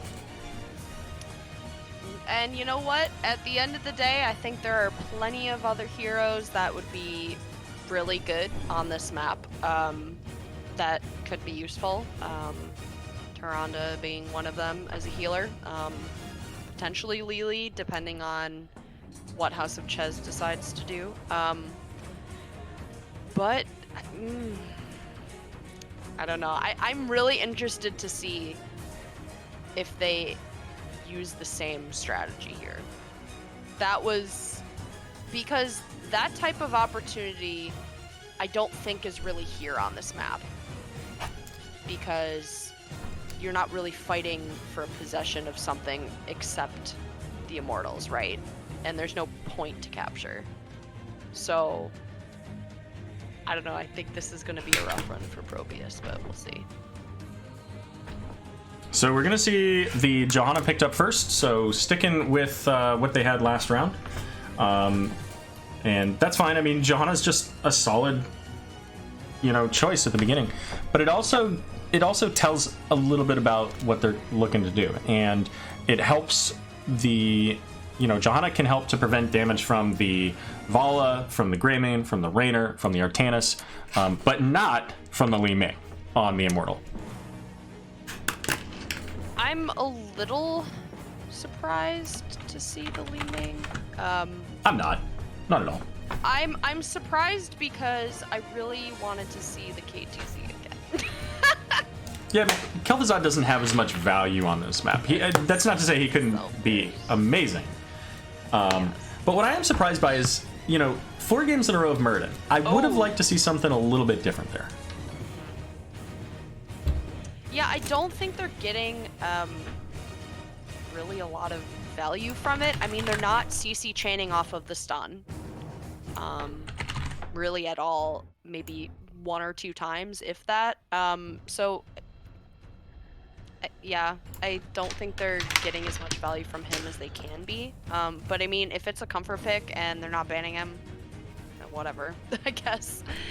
But the Uther pick from Caribou, I find that interesting, because yeah, either they're going to go with something like Tassadar to help out, or Ana to help out, and then, you know, somebody with some big burst. But even that is a little bit awkward. So, I mean, they're looking for somebody to Divine Shield. So who does that mean for you? Could be a Greymane, could be a Kira. Kira doesn't have great race, but, I mean, she could do some work. yeah.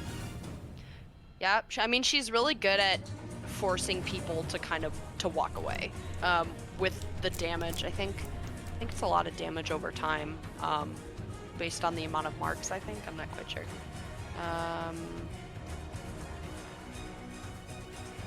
So we're sticking with the Lili, along with Leoric. So much of this draft is, you know, quite similar. The Entomb still can have value into that. Into the Li Ming orbs, you know, locking people down. She can get missile damage. She can, if she goes, you know, orb build, she can get just massive bombs here. But for sure, again, it requires, even more so, it requires not just the setup, but the timing, right? Li Ming has to have the spells to be able to use the spells. Ooh, Alarak. It's a little scary. That's a little scary. I'm a little bit surprised by the Uther.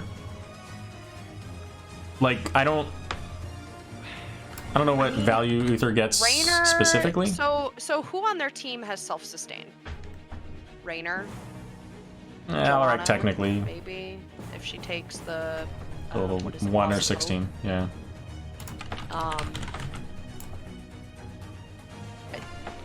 You know, yeah. I don't know. I like playing Uther for certain circumstances, and I think having a team with self-sustain on it is helpful in playing in Uther. I mean, he has a lot of hard CC potential, which is great, but I think in a sustained team fight that maybe ProBUs will try to force, he will have difficulty. We'll see. We've got the we do have some race potential out of Lunara. We've got the race potential out of Li Ming. I don't know that it's more than what Raynor brings if he takes the level 1. So we'll see. But all right, ladies and gentlemen, we're going into game number 4, House of Chez versus ProBUs. On the right, we have ProBUs, Secret Asian Man playing Lunara, Sage going to be playing Li Ming, and everybody else playing the same heroes that they've been playing. Oh, but I'll go ahead and say that. Dragon playing the Muradin. We've got Hung Fu on Lili and Chaos Tank on the Leoric. And on the left side, House of Chez, we have Alarak played by Flash, Chesmix on Big Mama Joanna, Caribou playing Uther, Mariner 005 on Raynor, and Death 1300s on his boy Tychus. His or her boy Tychus. And yeah, that's a good point. Megan in chat, Tychus and Raynor, interesting combo. I think especially into Lili. Yeah. Oops, turned off sound. I didn't want to turn on sound. Uther can be okay with 13. Yeah, that's DB Smiley bringing up some good points. You know, getting into mid and maybe early late game. Uther being all right at 13. It's just, I think they're gonna have a rough time in the early fights, which I think can be very impactful and maybe snowbally. But we'll see. I mean, I don't know that we could. Megan, okay. I wasn't quite sure. Yeah, I actually was thinking that too. So thank you for the bits, DB Smiley, with the 39 bits, and Crafty Trent for the follow here. So one thing, again, you know, Hung Fu taking the free drinks at level 1 again for the extra healing. But Lunar gets pulled in and caught by the silence, but does not die. You know, Raynor did not take Exterminator, so he's got ace in the hole. You know, and that's interesting. You know, we almost need to see the slow on telekinesis now, because there's just limited slow potential other than his own.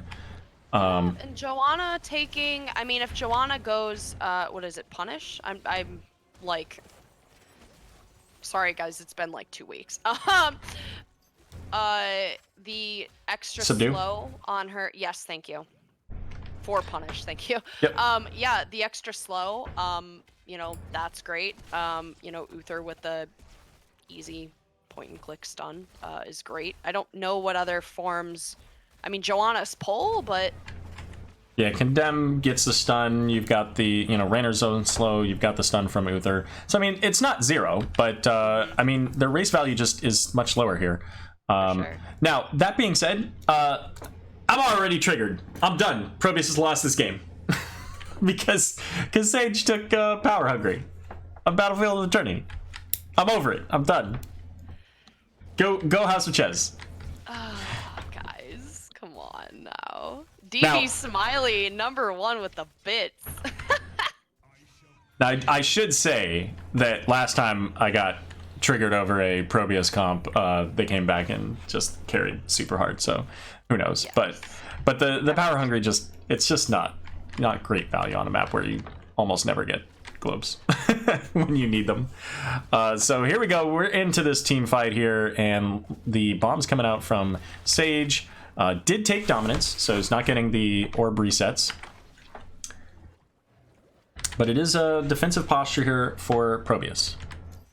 Yep, and the House of Chez camp in the bot lane still pretty healthy. Might get some value, we'll see. And it looks like Lunar's going to head down, start working on the Immortal, and that's going to give this 5-man push here from House of Chez the opportunity to get a little bit of damage, getting the poke in. And Murden, already at half health, has to Dwarf Toss out, gets the stun onto Tychus. The Immortal following up with that stun, and so low. But not quite able to get that, and it looks like Leoric's going to be the first kill of this game.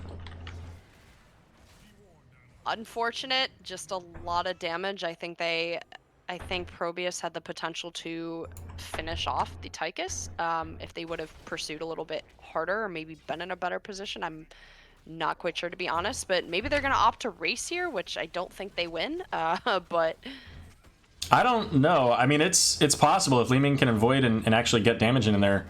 no, there's no way. Yeah. It's going to depend on what she takes at 7. If she takes Seeker, then I think they have the greater race. And if she doesn't, then I think it's about equal. Yep. But I don't expect her to take Seeker with the build that she's going right now. Because I think if she was going to take Seeker, she would have gone Aetherwalker at 1.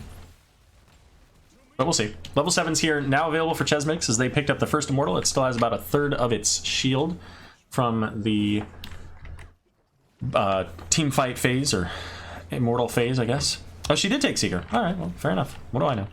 But that was an interrupt on the Dwarf Toss. Stuns, yeah. They need to be a little bit more careful of their placement regarding the objective. I think that they're being a little careless here, but... Well, Leoric, a little bit of miscommunication there. Leoric coming in, and I was actually about to get excited because I was like, oh, Leoric's getting the flank. They're on even talent tiers, and this should be able to allow ProBUs to net a kill. But basically, what happened was Leoric said, hey, guys, I got this. Guys? And just died. Team, hello? Hello, team? Are you there? Hello? Oh, man. 911, where is my team? Hello? Right? But, you know, I think that's one of those, like, little mistakes that I think can easily be corrected. But I do think that those will start to build up if they continue to make those, again, comes back to positioning, if they continue to make those positioning mistakes. Well, and that's not just a positioning mistake. It's a little bit more than that, because not only they lost the kill from Leoric, but they also lost XP in the bot lane. Yep. And they're about a half a level behind right now. trying to push, you know, this fight, trying to force the Uther to spend that mana with Lunara. And did she take? She didn't take it this time either. All right, I'm really triggered. We got Power Hungry. We don't have Splintered Spear in any of the 3 games that we've seen it, and this is the one that it makes the most sense, I think, into the Uther. Oof, guys, come on now. Guys, you guys are trying to kill me. Give me a heart attack. But Shaman Camp being picked up here by ProBUs. They're not Shaman in the bot lane. The CoCaster Camp in the bot lane being picked up by House of Chez. And they're going to be able to rotate and pick up their Shaman Camp if they want to. Looks like they do. And Johanna can pretty decently defend, you know, this point. And Alaric's going to head up and clear that up. I'd kind of like to see him just focus on getting level 10 if they don't get it from the camp. I agree. I totally agree. I think that would be a really, really good thing to do before this fight. But ProBUs just opting to try to do as much damage as possible. But they are behind. House of Chez is 10. Alaric's still up in the top lane, though, so they can be a little bit okay, but not too far forward here. Leoric moving in the bot lane to clear that camp up. And that's what they need to do. There's the laser drill, positioned very far forward. So laser drill is going to be done. Halftime going to be achieved here by House of Chez. Still not quite to level 10, but they'll be there now. There we go. There we go. So I think the race now goes over to ProBUs, but they're gonna look to defend because they're already a little bit behind here. Leoric making his way up. Downtown, you mean? He's walking pretty fast. There you go. And I think that the glowy mace portion thing means that he's got the extra damage on his next attack. Maybe, I don't know. He's riding a blue cock, and I love it. All right. Anyway, oh boy. Entomb comes out, no damage to follow up on that, really, but Alarak going down to the Lunara, I believe. And it looks like Tyke is to the Li Ming. Resets for days, boys! But Uther comes in with that quick heal to mitigate that damage, so... Yeah, they did get the kill onto the Leoric as well, and, you know, Lunara down here almost completely out of health, so she has to be super careful here. And with this, they do have the faster race at this point for sure, especially with Leoric and Muradin to help out there, but Leoric's got to get away from that auto-attacking group. Oh, look, globes! Yeah, don't worry. That'll be available right up until the point where the Immortal makes it to the wall. Oh, Aero. And then there's nothing. Let's actually, you know what? Let's check. All right. Well, you know what? She got one in the lane down here, so. She got 2 actually. Yeah. So half. It's at half duration right now. Aero can't math. I was just looking at the timer, but it's already gone now. It's done. Power Hunger's done. So there you go. Oh, there's another globe. Can they get this tower? Whoa, baby. A lot of damage there on Uther and the Rainer. Wow, that Seeker damage is so high if you can hit all 3. Uh-oh. And they don't quite get the fort, but it's close. Look at all this hype. Tell us in chat who you are rooting for. Tell us. I don't know what I pushed that's putting up the huge box of stats, but in case you guys were wondering, forts apparently have an attack range of 8. There you go. Yeah. The more you know, boys and girls. That is kind of an interesting stat to know. But Tychus coming up here. Tychus versus Leoric, but Leoric now has to deal with the rotation of Rainer. Did catch that, so he's going to get out. And that's going to give 4 versus 3 in the bot lane here. And I think they should be able to do this. Even with just the Li Ming poke, they should be able to take down this fort. Absolutely, no doubt. They shouldn't have a problem. Is that... That was not... An Alarag. Good juke there by Dragon. Because if he gets caught by that, then they could have some problems. But the rotation back down from all of House of Chez. And so we're going to see... I assume we're going to see Dragon pull back. And we're going to see some ProBUs fans in the chat here. everyone asking for a game 5 night. Hopefully, we'll see. That would be exciting. I mean, But even if they're not hyped about ProBUs, they might just be hyped for a game 5. Everybody's still behind ProBUs, right? They want it. The chat wants to see a game 5, and you know House what? of If you're Chez ProBUs, you fan. want to see support your game 5. team. Let's go. Yeah.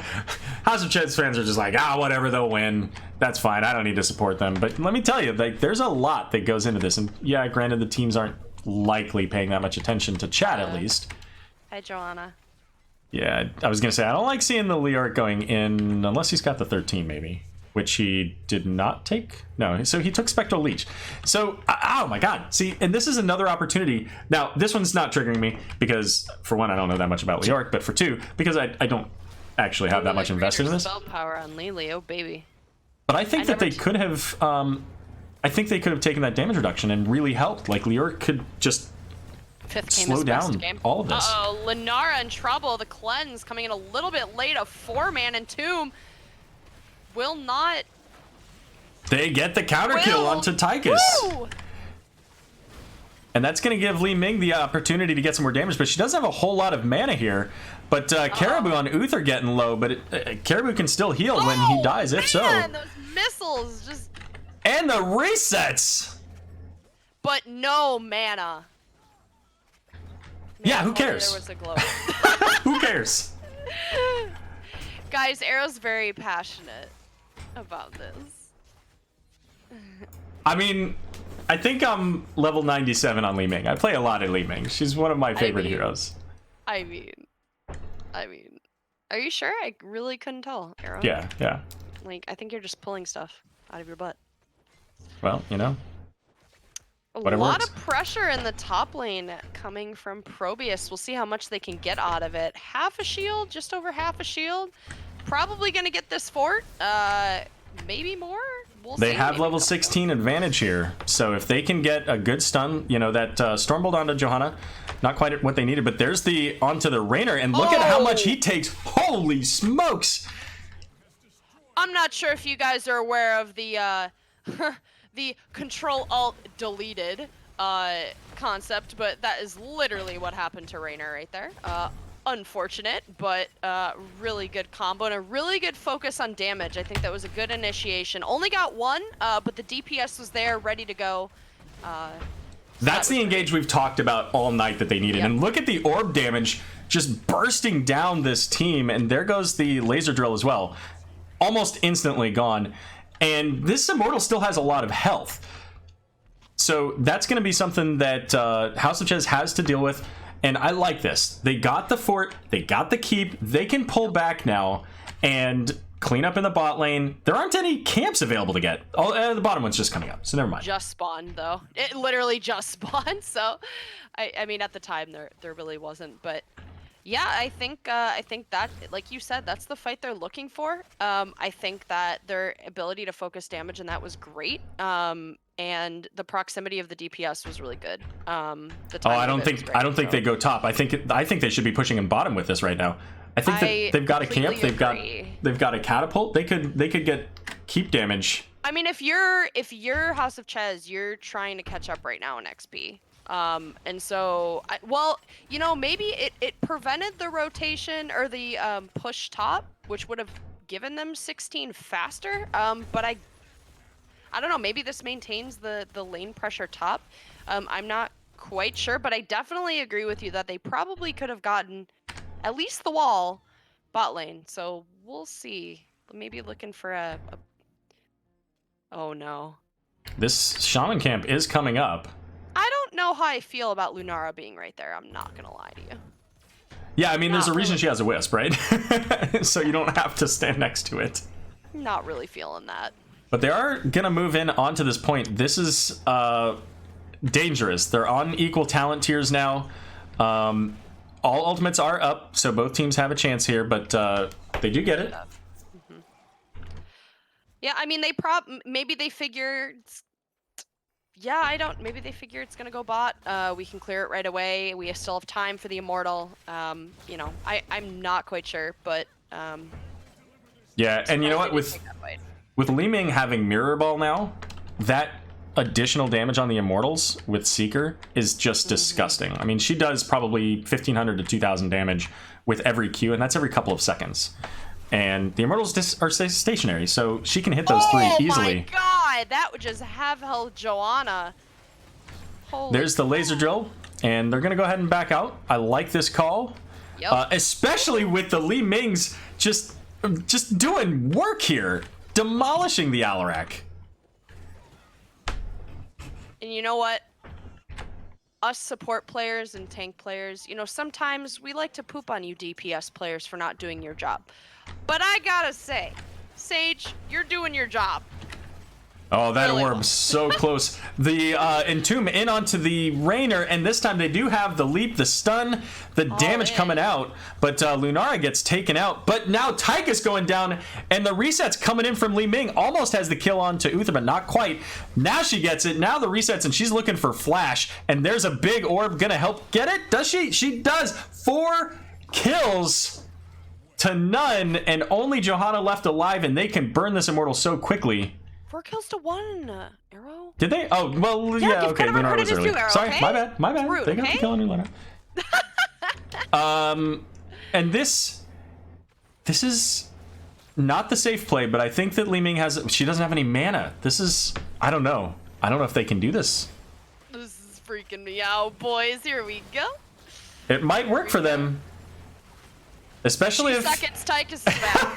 especially if Johanna just stands in the full cast of Disintegrate.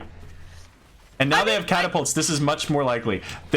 What a game. Game number 4 looks like it could be going over, and it is to ProBUs. I said it after game 2. You cannot have a reverse sweep unless you go down Game 5, 0-2. Game 5. All right. Boys and girls, any other individuals, identified individuals in chat, what I want you to do right now is hydrate, because You're all killing pretty me, Smalls. sweaty You're killing from me. watching these last 2 games. Actually, frankly, these last 4 games. So, to ensure optimal viewing experience, 16 ounces of water going into game 5. You know what? No, make it 20. 20 ounces of water going into game 5. I'm freaking excited for this. What map is left? You know what? Let's take a look at the maps. So ProBUs has picked 3 out of the 4 maps. They picked Cursed Hollow, they picked Towers of Doom, they picked Battlefield of Eternity. House of Chez won the first one. Yeah, and they won Infernal Shrines, which was their own map pick. It's 2-2 right now, and there are only 2 maps available. Oh no. One of them you hate, and the other's Alterac Pass. Did they ban Braxis? They did. Who banned Braxis? House of Chez. All right, well, House of Chez. Oh, here we go. Here we go. We are going to... Don't spoil it, Aero! Don't spoil it! Ah! Ow. Ow. Tomb of the Spider Queen. You know what? Honestly, though, I think this map is... The games that I have co-casted on this map have generally been pretty close. Because that objective is so strong. I mean, I don't hate it, Aero. I don't hate it. I just hate that it's everywhere, okay? I hate that, but I don't hate the map. All right? Guys. Okay. Guys. Game 5. Freaking game 5. This is epic. This is what we want in a playoff match, guys. This high quality game from both teams. This is what we want. Will it be House of Chez defending their honor from game 1 and 2? Or will it be ProBUs coming up from behind to try to secure this win in the reverse sweep? What do you think? Chat, what do you think? I'm seeing a lot of hype for ProBUs. You House of Chez fans better get on your game. Okay? I'm like, I just looked over at myself, and my hand gestures are more wild than... What else would be more wild than? In Italian, when you say you're not hungry? I don't know. Like, I have friends that are Italian and they do a lot of this stuff. Aero's been quiet. Okay, I'm gonna stop talking. I do a lot of hand gestures when I do presentations, so I get it. I'm out of breath. I haven't done cardio in years.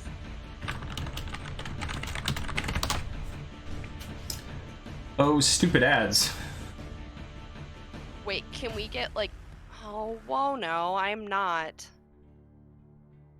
I haven't played this game in like a week and a half, so I'm a little rusty. I mean, this has been crazy. The momentum coming out from Towers of Doom, and I was concerned about the overall circumstances for Battlefield.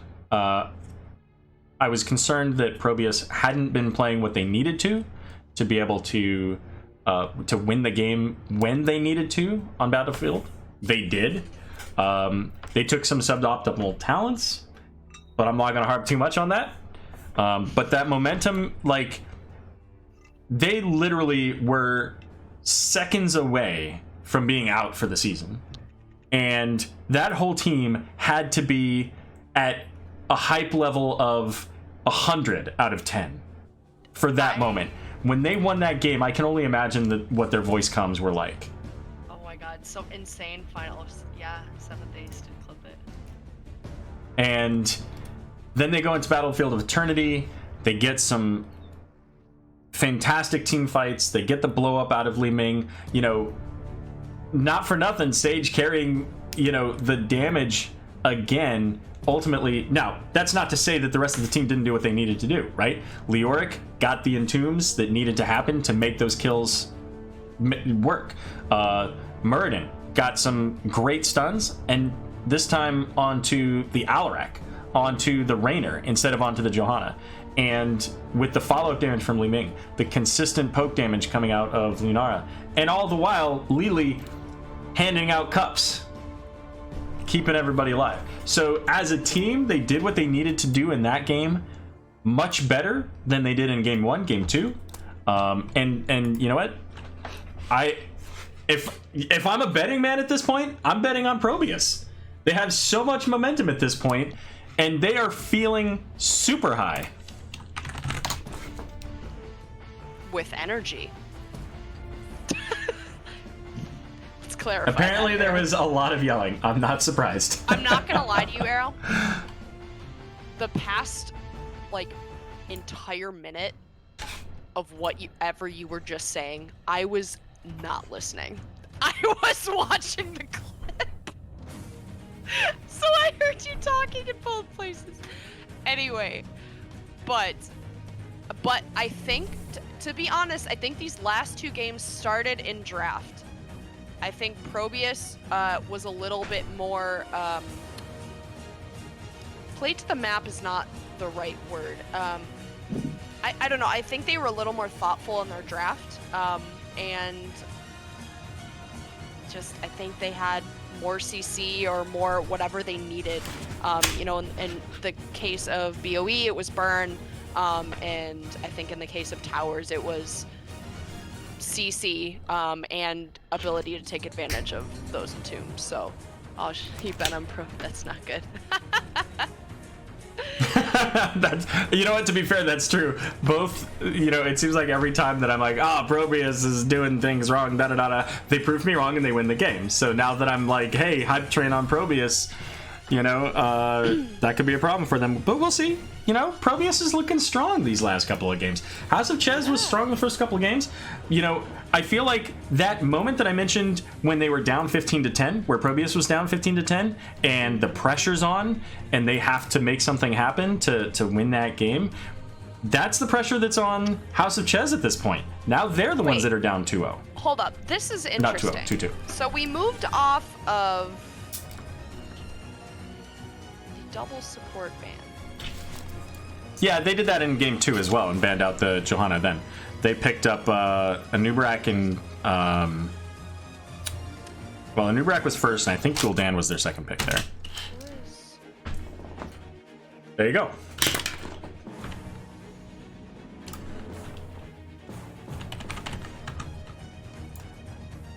Can I just say that the music that I have for the draft, it's awesome. It's perfect for this. Like, it's so hype. Aero's really proud of me. You guys, just so you all know, he sent me the YouTube videos of the music, and he was like, "Listen to this. Is this not epic?" Like, he was a proud dad. Okay, like a super proud dad. But these 2 pieces of music were his children that somebody else wrote and he adopted. So I just want to point that out to you, chat. So give Aero some props for finding some epic music. So we have the same draft that we had in game 2. It did not work out for ProBUs in game 2. In game 2 they had Raynor and Jaina, which I could see them picking up here again. I think that they need to ban the Lucio. Lucio with the Anubarak was absolutely on point. Yep, I think especially on this map when the All right. when the rotations are a quick rotation, I think is really important on this map. And you know what? The variant is... That's fair. I mean, the variant along with the Anubarak was really brutal for them to deal with, so I don't dislike it, but there's the Lucio. I don't know, Aero. I mean, I'm going to be honest. I think a lot of their problems that they got picked off in those games were... I'm sorry, what? Huh. So, okay, so now we're starting to see some flexing into some different heroes. Sorry, I got distracted by that character. I think a lot of their squishies were too far forward, and the Muradin had used jump to engage, did not have it for the to go back and peel. So I Bongo. Oh my god, I know, I just saw that.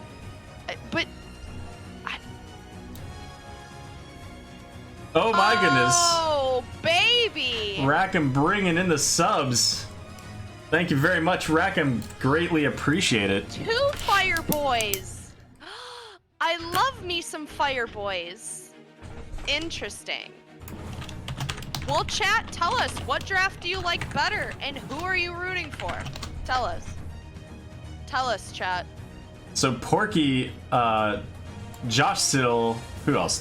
Let's see. Swing Time. I'm trying to go back up into the chat to see.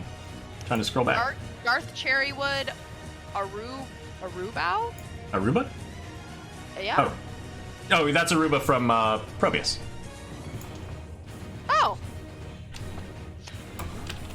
So enjoy your doggy emotes. We've got Alpha and Al so far. But thanks again, Rackham, for the subs. Greatly appreciate it. We're going into game number 5, folks, between House of Chez, the number 1 seed, and ProBUs, the number 6 seed, looking for that Cinderella story, making it all the way potentially to the grand finals. Why don't you start with House of Chez? Hold up, Aero. Cinderella lost her slipper, okay? So this ain't no Cinderella story for ProBUs, okay? I just want to point that out, all right?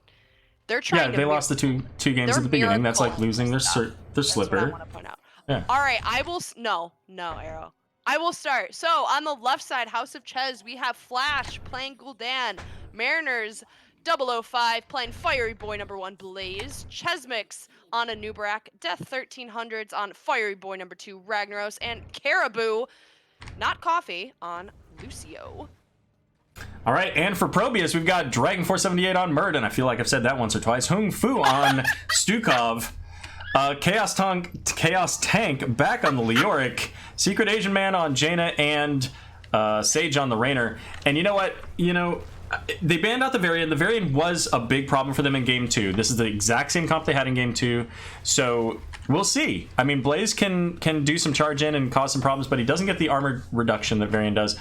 So we'll see. I mean, there's every possibility that they've kind of leveled up their game in these last two games on Towers of Doom and on BOE. So if they can make those combos happen with the Leoric, the Entomb, and the stuns from Murden, then they might be able to take this game. No Pinder. There is no feet stream. What? Somebody wants a feet stream. Nobody wants that. All right, what else do we have? So again, Stukov taking that level 1 that we talked about earlier, so we won't get too deeply into that again. Party mix picked up again, almost halfway done, so that's fantastic, especially on a map like this that's small with quick rotations with all 4. Yep. He can get that done very quickly. Meteor build for Ragnaros is probably okay. I don't hate it. It can certainly help with the stalls, and it's probably easy to build up on Leoric. So yeah, and Echoed Corruption from Gul'dan and New Habits from Blaze. So yeah, so we'll see. I mean, there are a lot of potential for both of the teams on this, and it's just going to come to who team fights. That is a little bit of an advantageous positioning. I would not think to do that, especially when House of Chez has a Lucio. I think, important to note, House of Chez is doing a continuous turn-in. They're not trying to do one big turn-in. They're trying to turn in, as frequently as possible here. So, important to note, a lot of teams tend to employ we have all the gems, we're gonna turn in once, and they lose a team fight and all their gems are gone. So, way to go, House of Chez. So we do see here Murden's fairly low on mana, but I don't know why it feels like Murden gets mana back faster than other heroes. I don't know if that's actually true, if it's just a thing that I've personally seen, but jumping out of town there, and as you mentioned here, Anub'arak now turning in 9 more. That gets him to 35. So 70% of the way done for House of Chez. And, there's a certain point where if they get these Web Weavers really early, if they can't get significant push with it, it's almost ineffective.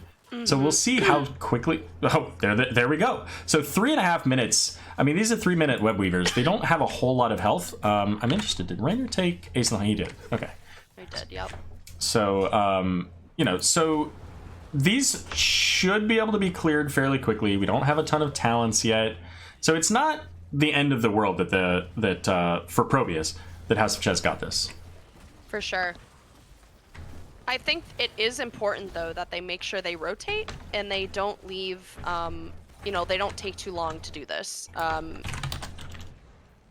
Because I think that other lanes will get, we have Blaze in the top lane, basically almost finishing wall here, and Rag trying to fight off a Leoric bot lane, who is almost done with wall as well. So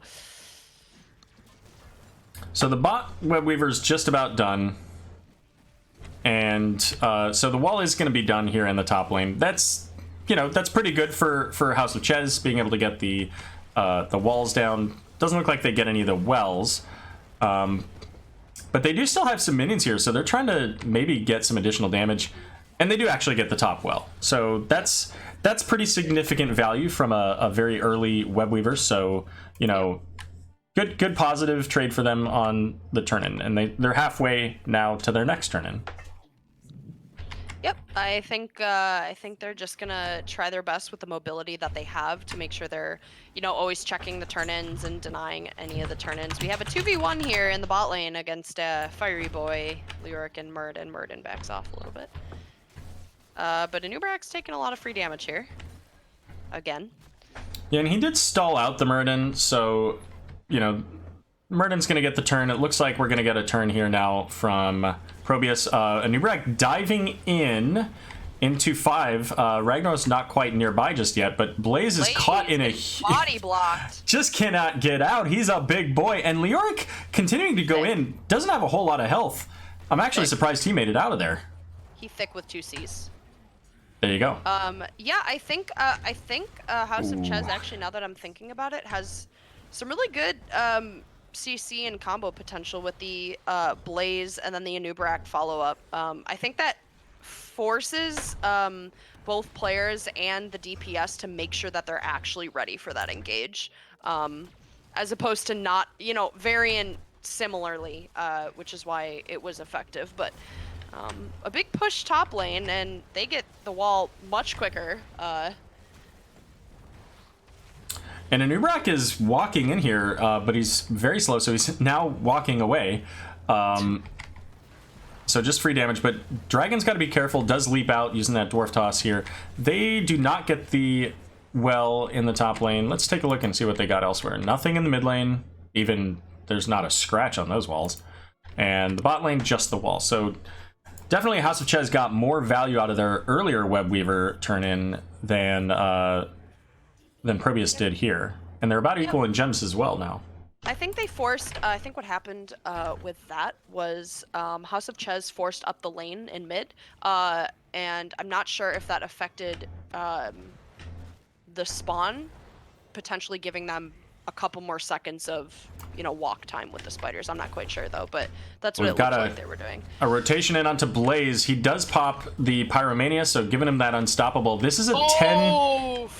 This is a 10 advantage here for House of Chez. They're going to destroy Sage. Get the interrupt onto Dragon so he can't get out with that Dwarf Toss. Jaina probably going to go down here. The boot from Lucio, and she is so close. And the, I don't know, Jetstream, Flamestream, I think, from Blaze is going to finish that. So unfortunate. I liked how that started. They got their mid camp before House of Chez could get there. That was fantastic, but they just simply went too much. They didn't have level 10s. They thought they could get the kill onto Blaze, and I think that was a little bit too aggressive against a team that has very quick rotations. Yep, and they only had, I don't know where Muradin was, but I don't think they were in a really good position to peel each other. I mean, Muradin was right up in Blaze's face with Raider. Unfortunate. So, Web Weaver's now picked up here for House of Chez. This is our second Web Weaver. The top lane is pushed back pretty far, so that at least gives some time for ProBUs to defend that. Mid lane, however, pushed up right up. And so that middle Web Weaver... Are they not? Okay, they are staying with it. Yeah, okay. Jet Propulsion in gets quote-unquote interrupted by the Leoric, because pretty sure he was looking for that Muradin, and if he had not connected with Leoric, that would have been one dead dwarf. Oh yeah, that is a lot of damage on both Muradin and Leoric there. But Gul'dan is it's not looking very healthy here. So Leoric's gonna head bot to try to deal with that Web Weaver in the bot lane. Everybody else staying in the middle here. From both teams, even. The top Web Weaver now working on the fort, and I think that ProBUs took a little bit too long to get up here. There's the jet propulsion from Blaze. Anubrak Burrow charging in. The Horrify onto Raynor once again with that combustion. Into the combustion, oh my god. Huge problem. The cocoon out onto Stukov, and that looks like it might be a kill onto Muradin? Yep.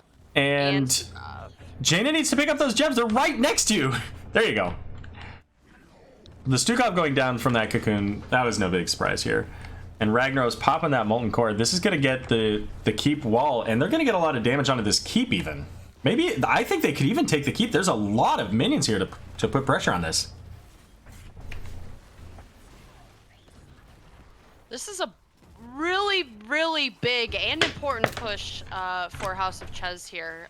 This is going to be a lot of pressure that ProBUs is going to have to mitigate top, and they're going to have to be cognizant of it constantly, especially because now they have nothing to run back to when they're turning in top. So this will be interesting. They just, oh no, okay. Yeah, they're just checking to make sure they're in there. Hold up. But we did get a 51 gem turn in here at the bot lane from Leoric. And now with this advantage here, 13 advantage, House of Chez is going to get onto their bruiser camp. But that's going to help them to defend mid against the Web Weaver coming in the mid lane here. And Lyric's trying to catch him up on the talents, try to get to that level 13. And we'll see what our level 13 talents are here now.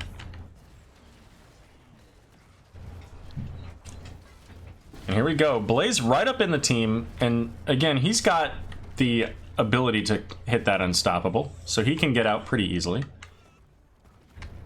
Yep, our squishies need to be very careful of the Horrify here. All ults up for both teams. Rags just happened right now, so... And the Lava Wave bot. So the top Web Weaver's dead, mid Web Weaver is dead, and there's still the camp. So, in case you were wondering which would win, camp wins. So ProBUs just not able to get in and get the damage that they need, and I think that, you know, is largely, you know, again, I've said it for I think 3 out of 4 of the prior games. We'll make this 4 out of 5. You know, they've got to have the Leoric plays to initiate. Yep. Because they can't do it with Muradin, or they'll lose people.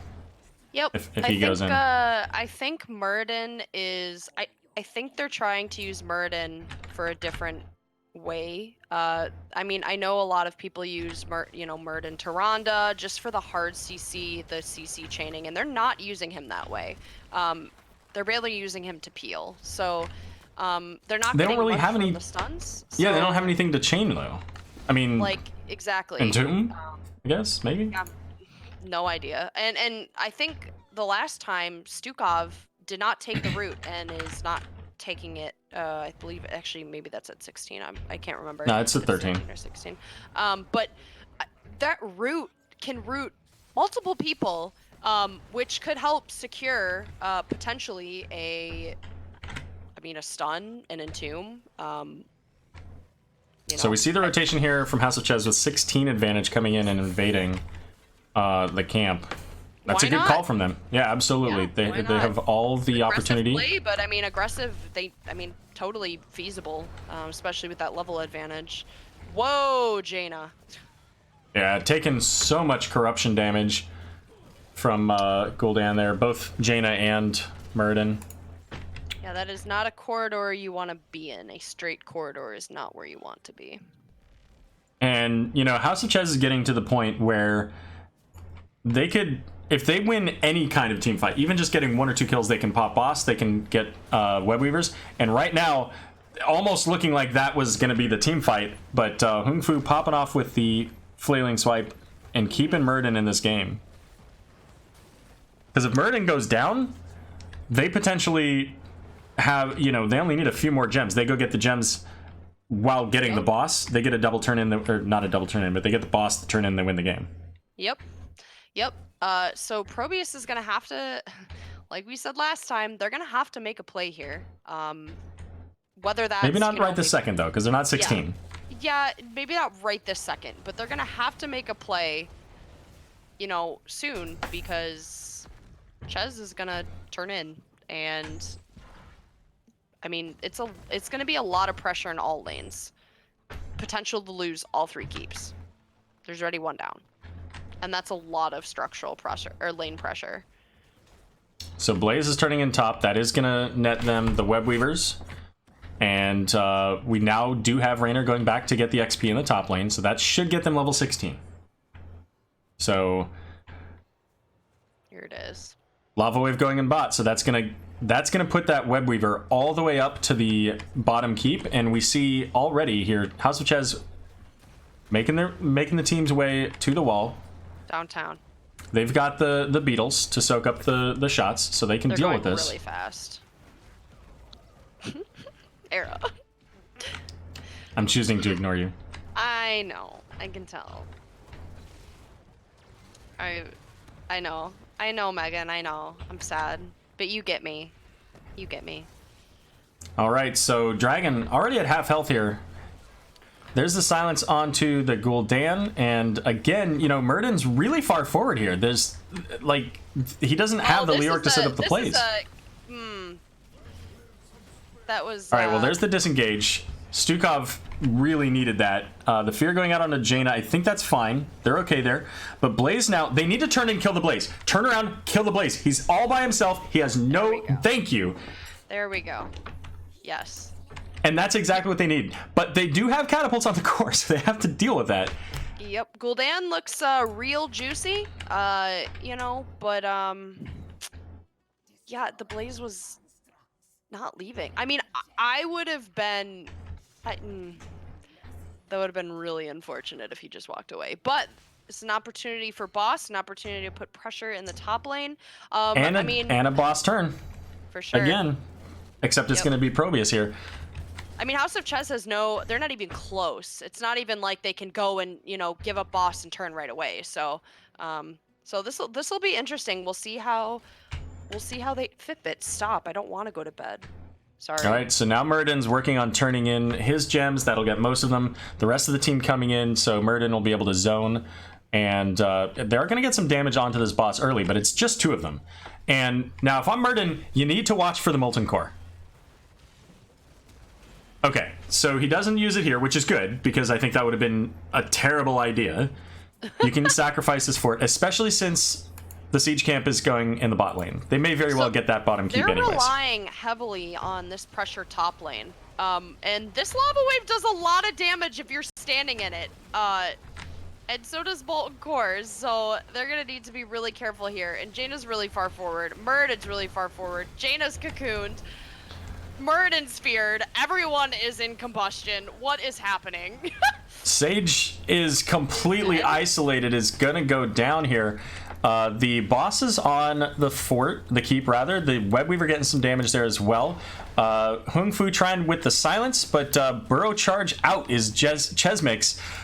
But he's gonna get caught there by Murden. Stukov, however, getting killed on the return, and the second lava wave coming out with the level 20 advantage. And it's not looking good for ProBUs right now, as Murden's the only one left alive, and nobody can come help him for 15 seconds, and then it's only Raynor.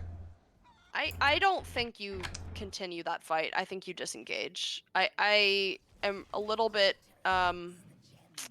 Yeah, that was really unfortunate. It took way too long to get a kill. And this may And they're working on it. This may be the end here. If they can kill Raynor, which they did not, but... All right, so they've got the damage characters down. They just need to kill the Blaze, and they defend this. 30%. Is this another core? Oh my god, Aero, is this another one of those games? So we have 5. All 5 members of ProBUs are alive. Only a Nubarak is alive. There isn't enough gems. I mean, they go for this keep. At the very least, they have to get this keep. Leoric doesn't need to stop and get these minions. He needs to get the keep. All 5 of them should be at the keep. Get the keep. Guys, get to the keep. Oh my god, if this is my team, I'm yelling and screaming so much right now because they should be here. Because this is game. There's still 20 seconds before anybody gets out. They get the Raynor out of the thing. 10 seconds now. That took way too long. Lyric's not even here. At half health. This is not what you want to do. All right, oh they're all in. This is game, one way or the other. They're all inning it. Hyperion is out, 90%. They might do this. Stukov, they Kung Fu is dead. The Rag lava wave coming in. Sage getting feared. Oh my goodness, 20%. Everyone's ignoring the 8%. Marvin's gonna do it. They did it. ProBUs coming back with the reverse sweep on Tomb of the Spider Queen, 3-2. I can't believe it.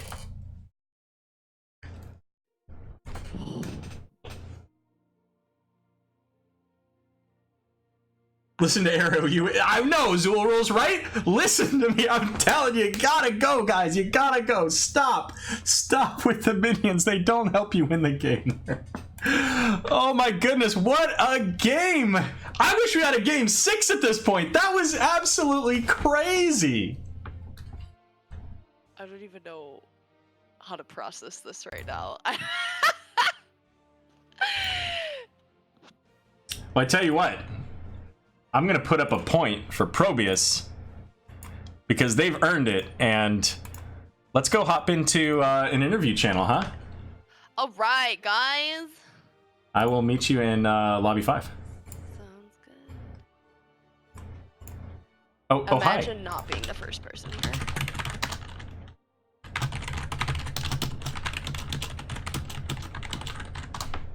All right, so Game 6 hype. Game 6 hype, exactly. Exactly. Let's see if we can get. All right, I sent a message to Dragon, told him to bring whoever he wants. Yes. Best of 7. There's only one more map. Well, then I guess they have to unban a map. Right. Either you take first pick or you get to pick any map. Ooh, there we go.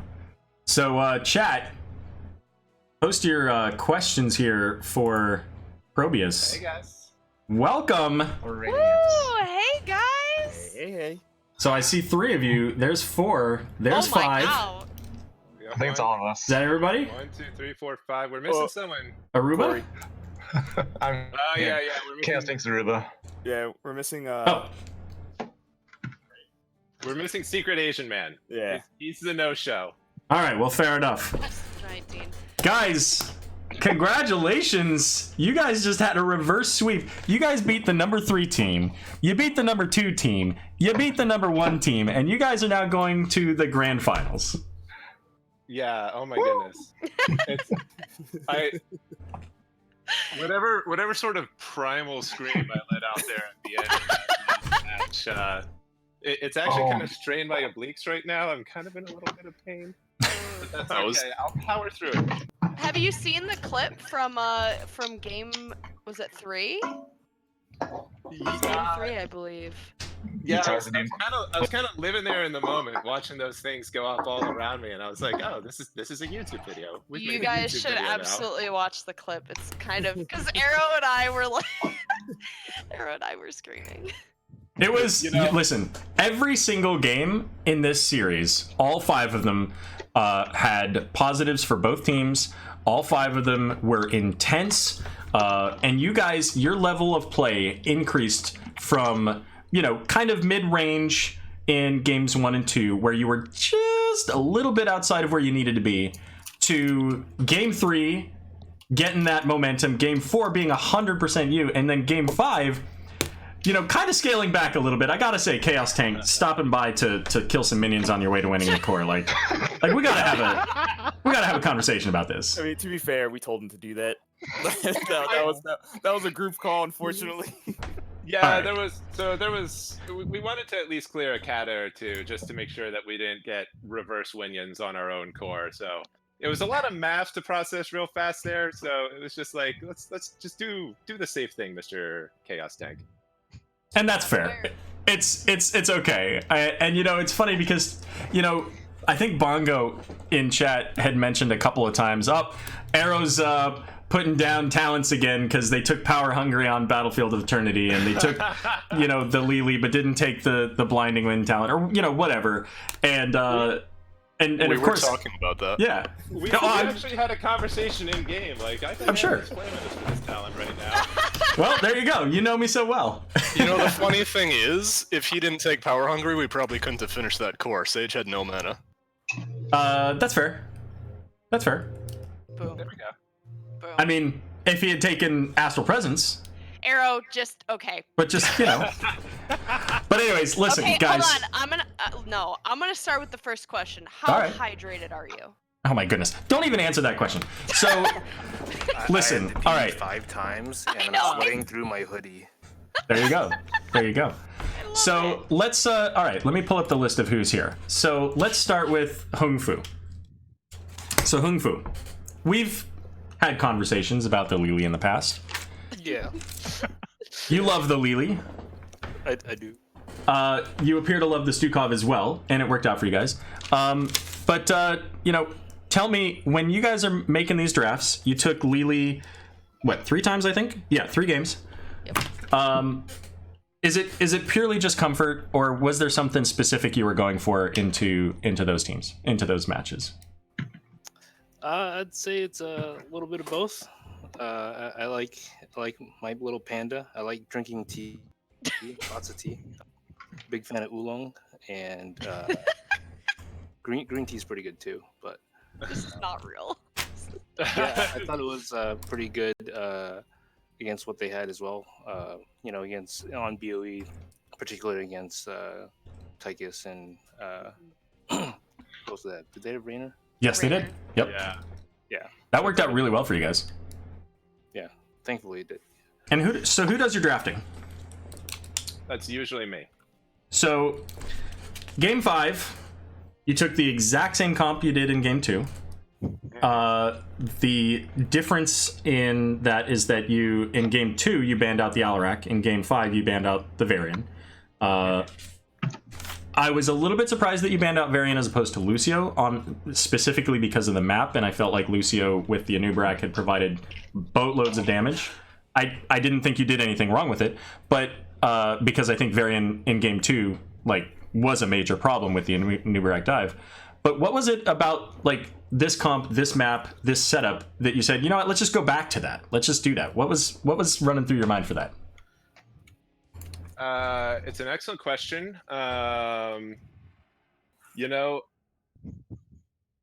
Looking at the arc of Game 5, I definitely think if I had it to do over again, I mean the result was fine, but it's not 100% a result we deserved. I think is fair. We were kind of playing on the back foot through most of it, and it was.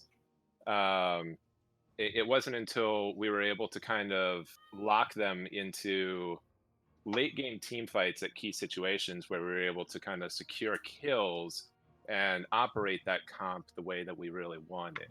So, they went this much more wave clear, much speedier rotations, and played a macro game throughout the entire early mid game. And I think it really worked out in their favor. And we just kind of had to take the late game team fight at situations when we were on the back foot in order to kind of put ourselves in a open up win conditions. So I would honestly say I'm not 100% happy with the way I managed the draft in game 5. And if I had it to do over again, I probably would do it differently. You know what? That's a completely fair and reasonable answer. And it's tough to make those decisions, right? Because you guys are, coming off of a high in game 3. You had a very solid showing in game 4, but game 5 now it's evened up on both teams. I felt like the momentum was in your favor, which, concerned Bongo because obviously once I start supporting you guys, it's over, right? According to Bongo. Bongo for always pulling for us. So it as your draft started to come together, you banned out the Varian.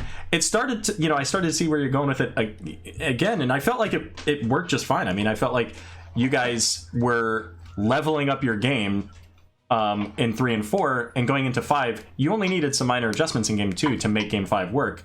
And it took a bit, but you got there. You got what you needed to. So it did, at post game 1 and 2, we sat there, we thought through those team fights, and we kind of saw where we went wrong. Maybe we split our damage, or maybe we split our formation. And so it was like, okay, just roll that back, get back to the fundamentals, the fundamental team fights mechanics that we practice, and don't make mistakes. So, Sage. Yes. Game number 3. Yes. Oh, here it comes. No, Aero, shut up.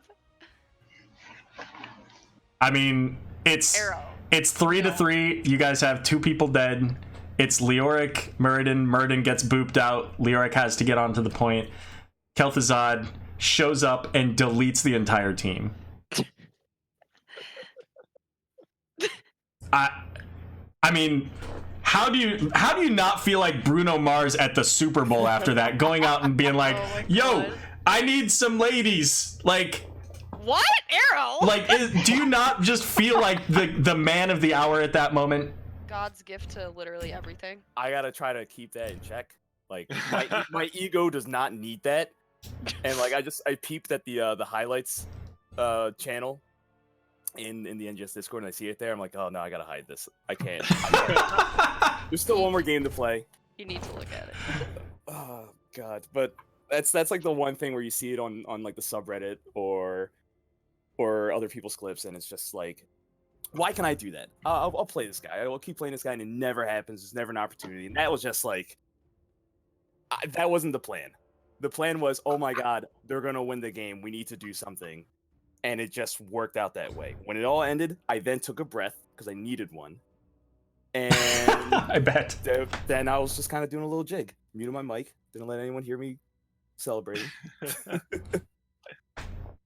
My personal favorite bit about that clip is that it took the Joanna like an extra 10 seconds to die. So it was sort of like we all kind of were watching this going off, and we're like, I think we won the game. I think we won the game, but it's not ending. But I think we won the game, and then we won the game. That phylactery also was an accident. Like I think that globe was picked up on the way to the rotation up, and that was the last one I needed for the quest to get completed again.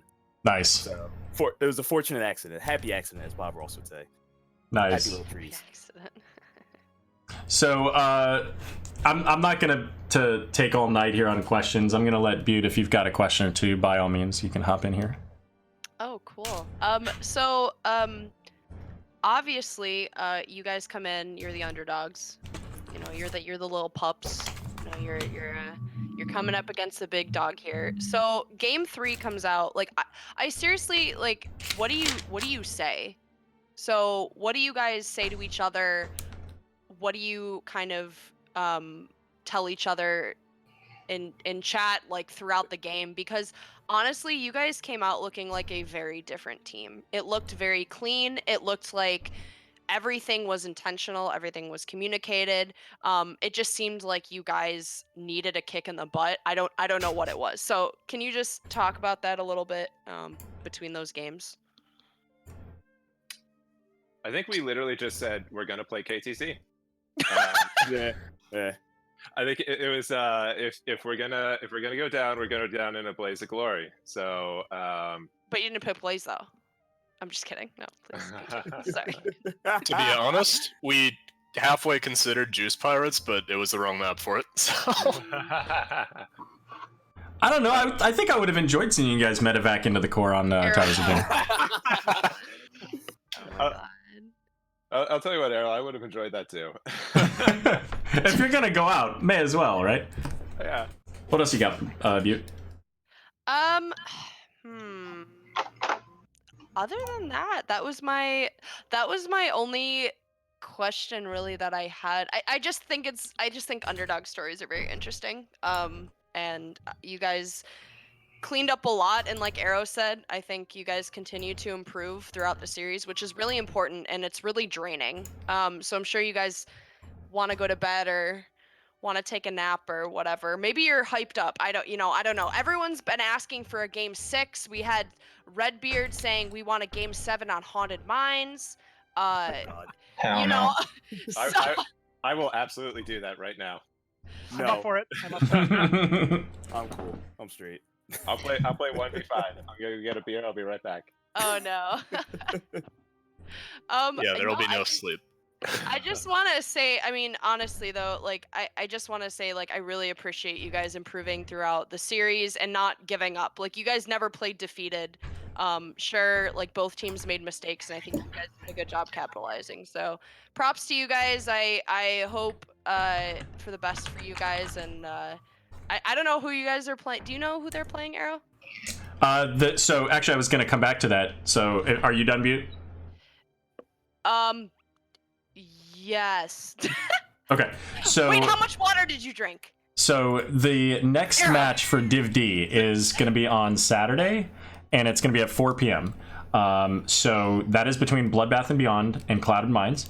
Bloodbath and Beyond was the, I think, number 5 seed. Clouded Mines was the number 2 seed. So much like your guys' division, Bloodbath and Beyond has been playing really well against teams that were higher positioned than them, higher tiered than them. And Clouded Mines has been a really solid team. So you're going to need to, get your scouting in on whichever team this is. But that's going to be, I'm looking forward to that. And quite frankly, I hope that it's on a day that I can cast, because I'm putting in for that match for sure. Woo! So I drank 80 ounces. No, Damn. you did not. Yeah, I have a 40-ounce hydro flask, and I filled it up twice. All of you in chat, if you want to be epic gamers and you want to be a champion, you drink that much water. That's not true. Yeah, I've got- you're all amateurs. I All right. have 1 gallon thing of Hawaiian Punch, and half of it's gone. That's the opposite of hydrating. Right. All right. Sage is sitting there, a withered husk in his chair, hitting those skill shots. All right, well, let's... Well, now we can switch to alcohol.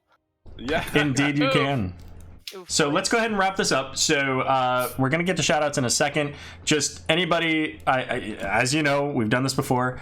Any of your favorite moments from the series, throw them out.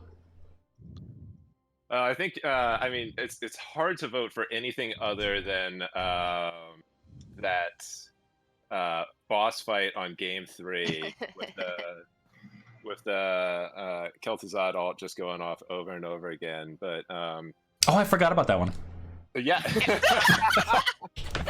if we had a couple others that because that's just such a clear front runner. I think Secret Asian Man has a personal favorite where he got consumed by his own Leo and killed.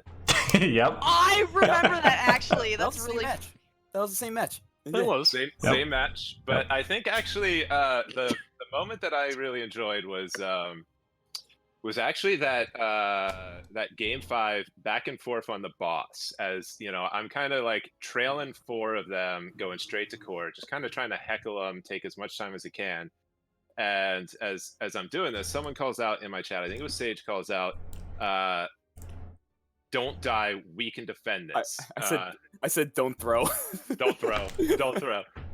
And it was like just give the 5 extra seconds. Let them get the 5 free seconds of damage on the core, and then once we come up, we go straight for that Gul'dan and take that out. And we hit that one. We hit them all in order, and we kept that core just barely alive enough for us to come back. So, moment of the game. Such a captain pick. I love it. You guys, the rest of the team, if you guys have anything specific you want to call out, feel free. If you have any other moments? That whole final push was insane. I can't believe that we kept going through the Ragnaros lava wave and molten core. Even though we had boss and spiders, I can't. I'm still in disbelief. Yep. Well, I was on the bench that game, so I was out of comms. But when I saw him go for that, I was like conflicted. I didn't know if I wanted to like close my eyes or go run and take a shot because I knew I didn't one or the other. And I was like, God, I don't want to watch this because I don't know. It looks sketchy, but I knew we had to go for it because we were down 2 levels. Sure. All right, guys. So it's about time to wrap up. So let's go ahead and floor is yours for shoutouts.